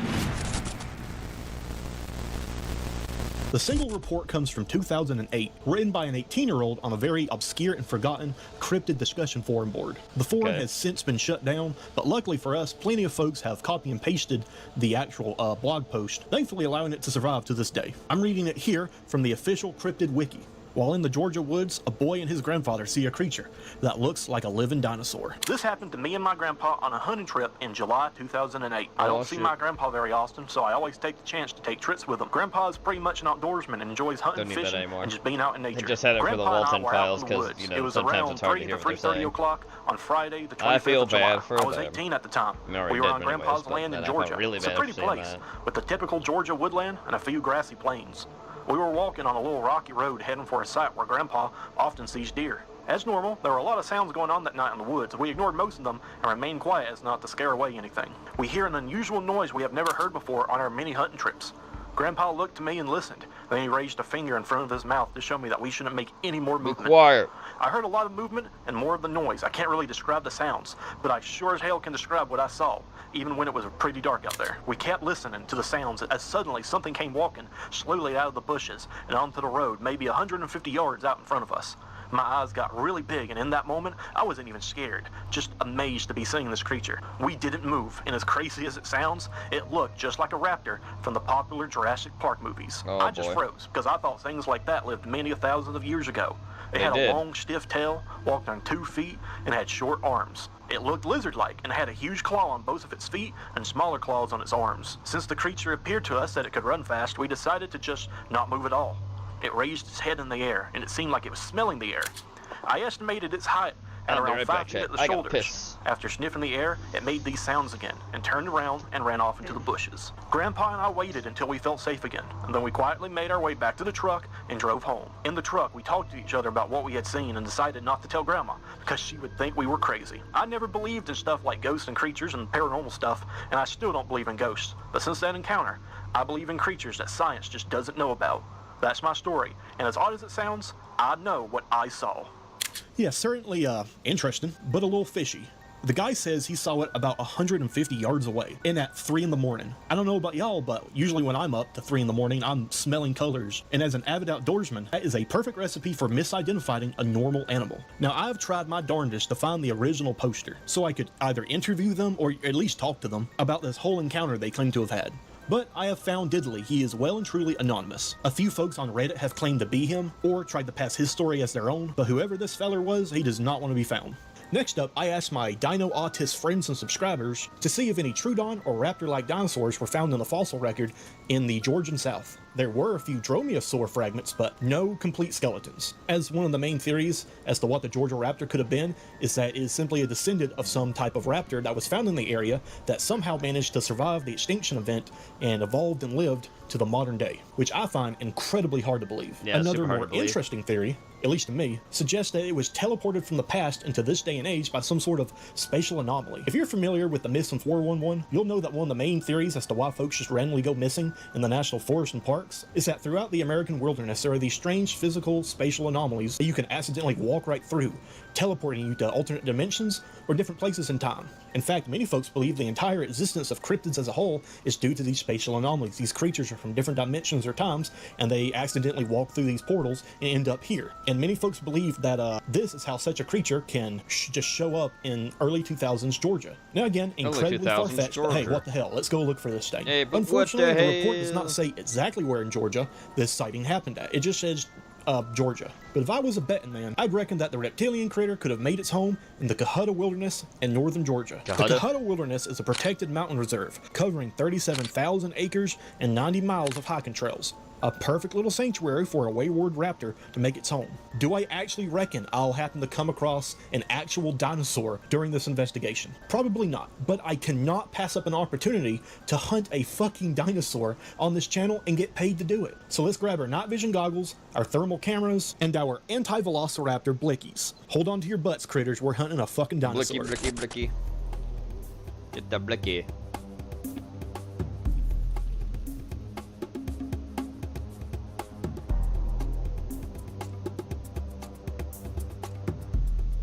Music.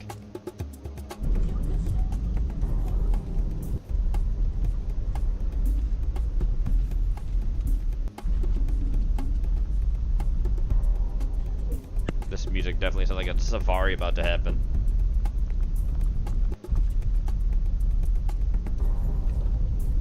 Oh my god, yeah, we're here. Right now we're on a Forest Service road heading up to the trail I've picked. And I mean, this place is perfect to try to find a creature like this. There's all these large ridges and corridors of ravines. This is the perfect place for a large bipedal ambush predator to, hunt and stalk. Again, I don't necessarily believe that I'm actually going to find a dinosaur out here, but this is a great place for this type of predator. A lot of folks believe that all dinosaurs were in swamps, and that's just not true. Dromaeosaurs, like velociraptors, troodons, etc., they're in these large highland forests, rainforests, and so this would really just be perfect. And it is so dark and dense out here, and the sun isn't even down yet, so this is going to be a very interesting night. Look how high up we are. That right there is the top of a mountain. Yeet! Yeet. At least I'm dressed the part. I'm dressed like Alan Grant, but more like a Timu Appalachian Alan Grant. Oh, yeah, that's. You think I'm adequate, right? Jeez. And another one. And another one. Yeet. Yeet. Yeet. Yeet. Get them logs. That is lush, that is dense. That right there. That is lush and that is dense. Almost there. About 2 more miles to go. Woo! We've arrived. We survived. We almost, low-key, almost slid off the side of the mountain about a couple times. Wow, you can just let that happen? We just let that happen. Dear God, y'all hear that? 903. That right there is tree frogs. Yes, it is. They're loud as hell. Yes, they are. They are tree frogs.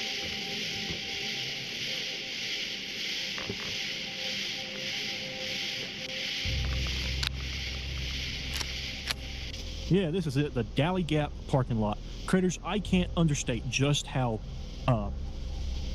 isolated this trail actually is. That's odd. There's a limit on how many people can hike in a group. Wonder why that is. You hear that constant chirping sound, that annoying bitch-ass sound that won't stop? Those are tree frogs. They should quiet down later tonight, so I promise you're not just going to be hearing that the entire video. Or at least I hope not. That would really suck, because I'm really excited to hunt for this thing. Alright, first impressions of this forest. Freaky deaky, dude. Yeah, we're here in the Cohutta National Forest, which is one of the largest wildlife management resource areas in the entire East Coast. One of the largest swaths of natural, untouched forest. And it's full of these large, creepy-ass hemlocks. You see all those things that kind of look like pine trees, but they're huge? Those are hemlocks. They're a type of hardwood, and they're often called the redwood of the East. They're some of the largest trees you can find here, east of the Mississippi. Oh yeah, here we go. The Cohutta Wilderness the Chattahoochee National Forest. You know that song by Alan Jackson, you know, lay down yonder on the Chattahoochee, it gets hotter than a hoochie coochie. I see a lot of folks online, they're being like, what the hell is a Chattahoochee? This is what a Chattahoochee is. What he's referring to in that song is the Chattahoochee National Forest and the Chattahoochee River. Because, you know, the more you know. God, shut up. And from what I see here, loud. This forest is perfect for a cryptid hunt like this. There are 2 trails that I could have taken.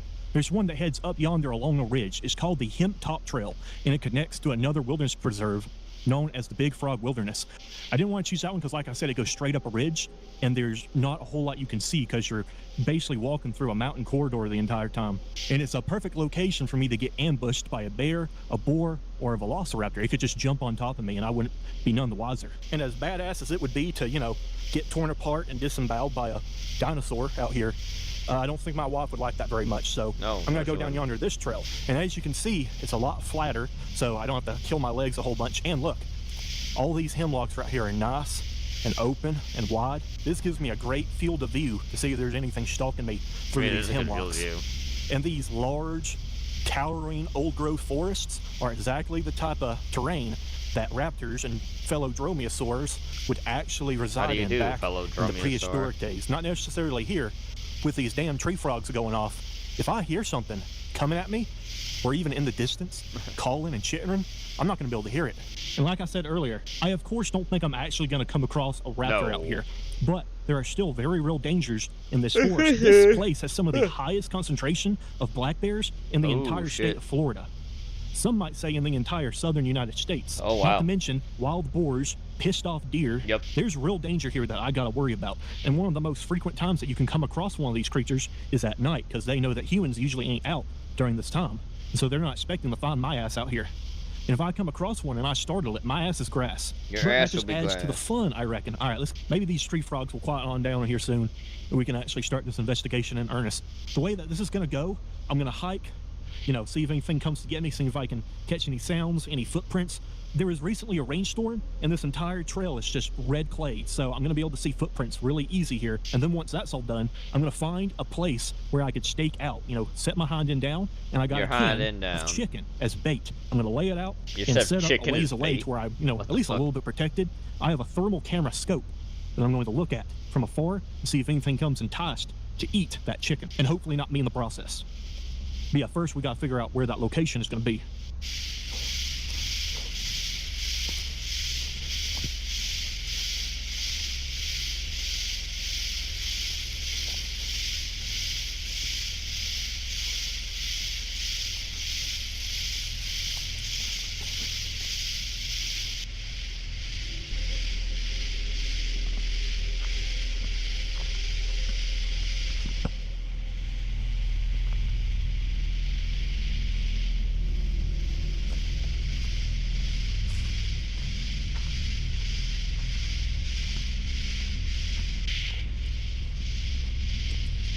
We got something scratching off tree bark. I don't think this one was a bear. It looks more like a deer scratch off. Bears are a lot more jagged and they have, you know, impressive crawl marks. We have another critter. The hey little dude. Look, it's a giant snail. Barry. Give him a kiss. Mwah. Mwah.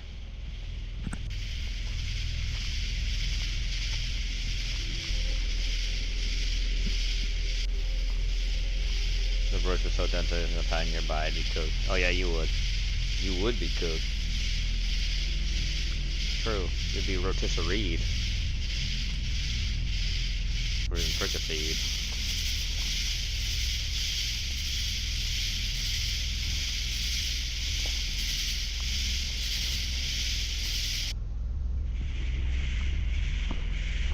Is it good to have it to try turn off your nights? Don't use only night vision. Yeah. You can see much better with night vision than with normal camera, even with the bright light. It's true.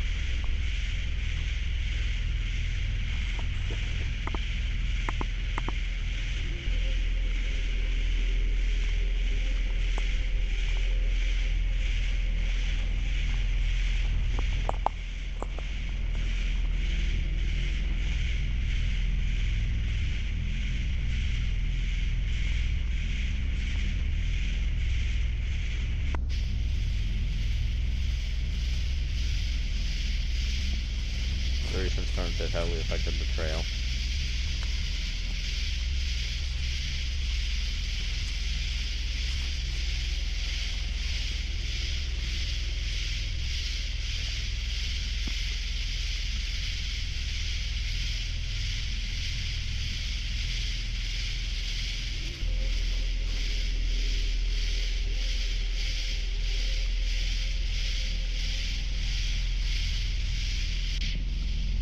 Yeah, see this right here?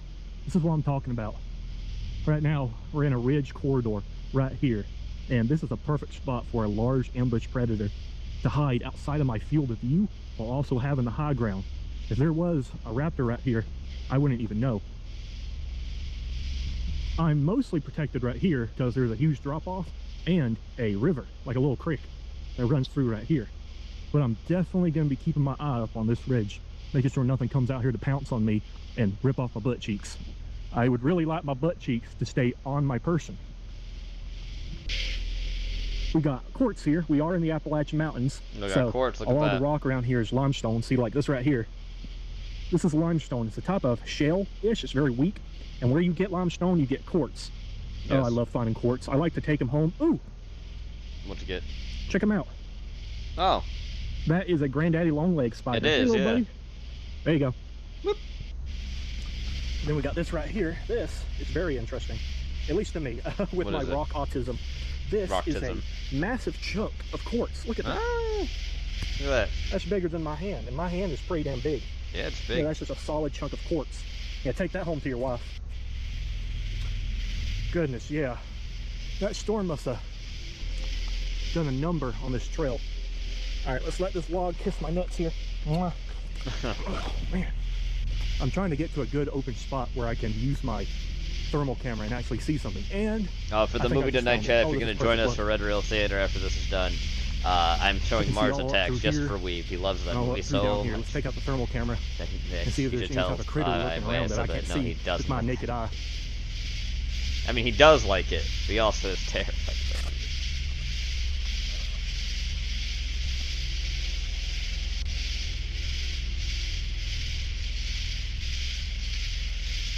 So Mars Attacks tonight will be the movie for Red Rail Theater.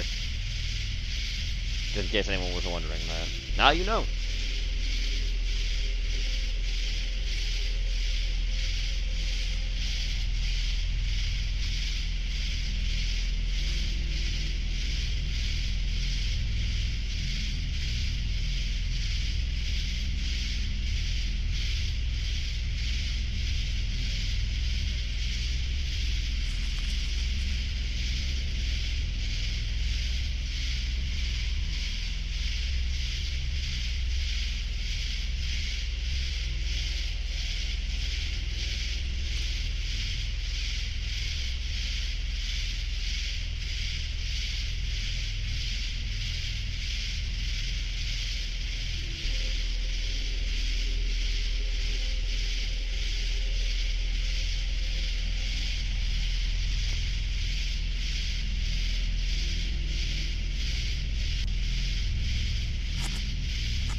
Of course I am. What are friends for?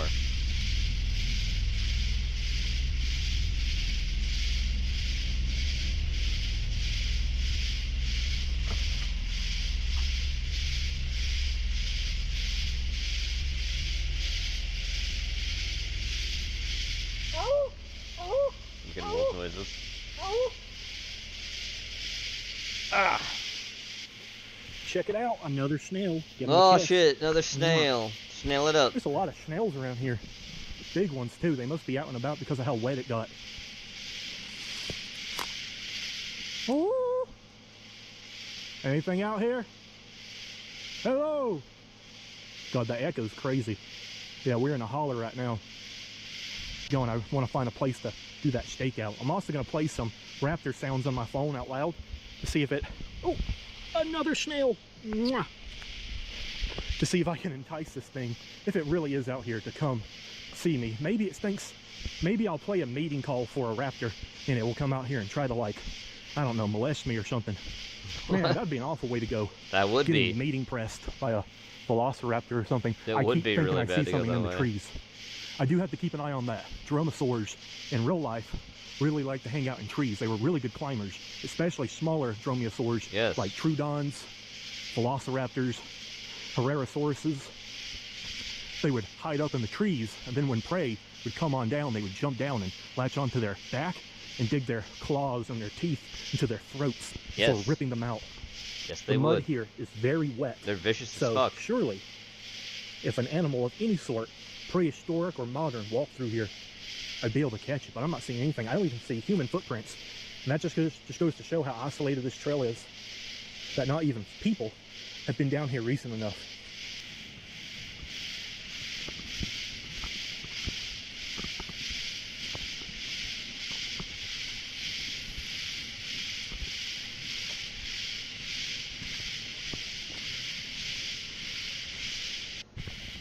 Check out this mushroom. That's weird. It's got like a weird matte brown cap. I've never seen that before. I know a lot about the critters of Appalachia. Not so much Georgia, but I know well enough. But what I definitely do not know is mushrooms. There are so many mushrooms. Yes, there here are. in the South alone that there's no way I could, remember There's any of them. Shit ton of mushroom varieties I know what throughout this the is. This is entirety of the mountain United States. Mountain Have fun laurel looking grows for them. everywhere Just be sure you in don't the eat any of the Appalachian fucking Mountains. If you've ever poisonous hiked ones if you're out in the in woods. the Appalachian Mountains or the Blue Ridge Mountains or anything like that, you'll be familiar with mountain laurel. It grows in these big clumps of bushes, and unfortunately it's a good place for predators to hide. It's a fungus among us. Sliming your shit out. This right here is interesting. Again, at least to me. Again, look. Huge chunks of quartz. This one's too big and deep that I can't even hope to tear it out of the ground. Look how big it is. Look at this one. Oh my god, look. It's so freaking big. And it's covered in moss, meaning it's been here probably for centuries, undisturbed. There's an interesting theory about quartz and the paranormal.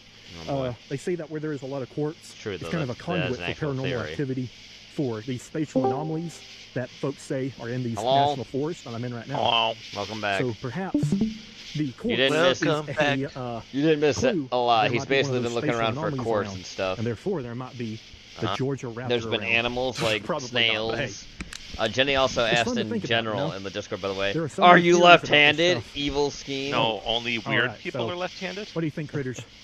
Except for my mom and Pete Armstrong, center fielder for Chicago Cubs, the greatest baseball player. So your mom and Pete Armstrong are left-handed, huh? They're the exceptions. Could be from claws, or most likely from beetles and stuff. Yeah, if you're putting up like historical numbers for the Cubs, you can be left-handed. Remember when I was saying that this forest has a bunch of hemlocks? Or my mommy. Hemlocks have really dense canopies. So what happens when you have a real dense canopy? You get a lot of ferns. Cubs won tonight, Gene? See right there?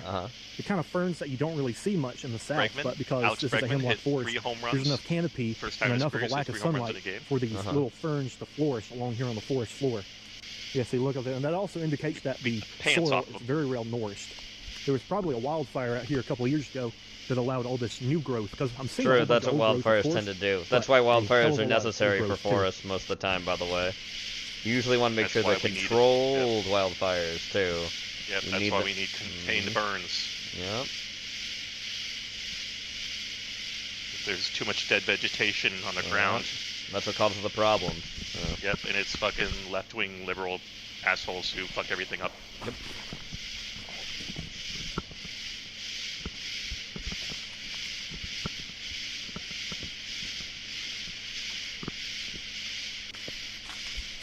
Oh, check it out. Little ecosystem. Oh, shit. Another mushroom. We hit a score, guys. Check it out. Oh, look at There is a huge snail. Huge. Newt. Salamander. As a salamander, and another huge snail all on top of a mushroom. Well, they're not all on top of a mushroom. That one's on the log. That's wonderful. That makes me so happy. Look at that. So that's slug. 3 little buddies on There's that that one mushroom thing over home. there. That's, I know we're out here to look for cryptids, and don't get me wrong, I love cryptids. I love the spooky side of Appalachia, but I will never lose my love of the natural beauty of the natural fauna of the Appalachian Mountains. Salamanders, slugs, deer, all that stuff are just as cool to me as cryptids. Well, yeah, it's nature. Nature's cool and as I'm shit, more than dog. happy to come across that as much as I am an actual cryptid out here. Shit.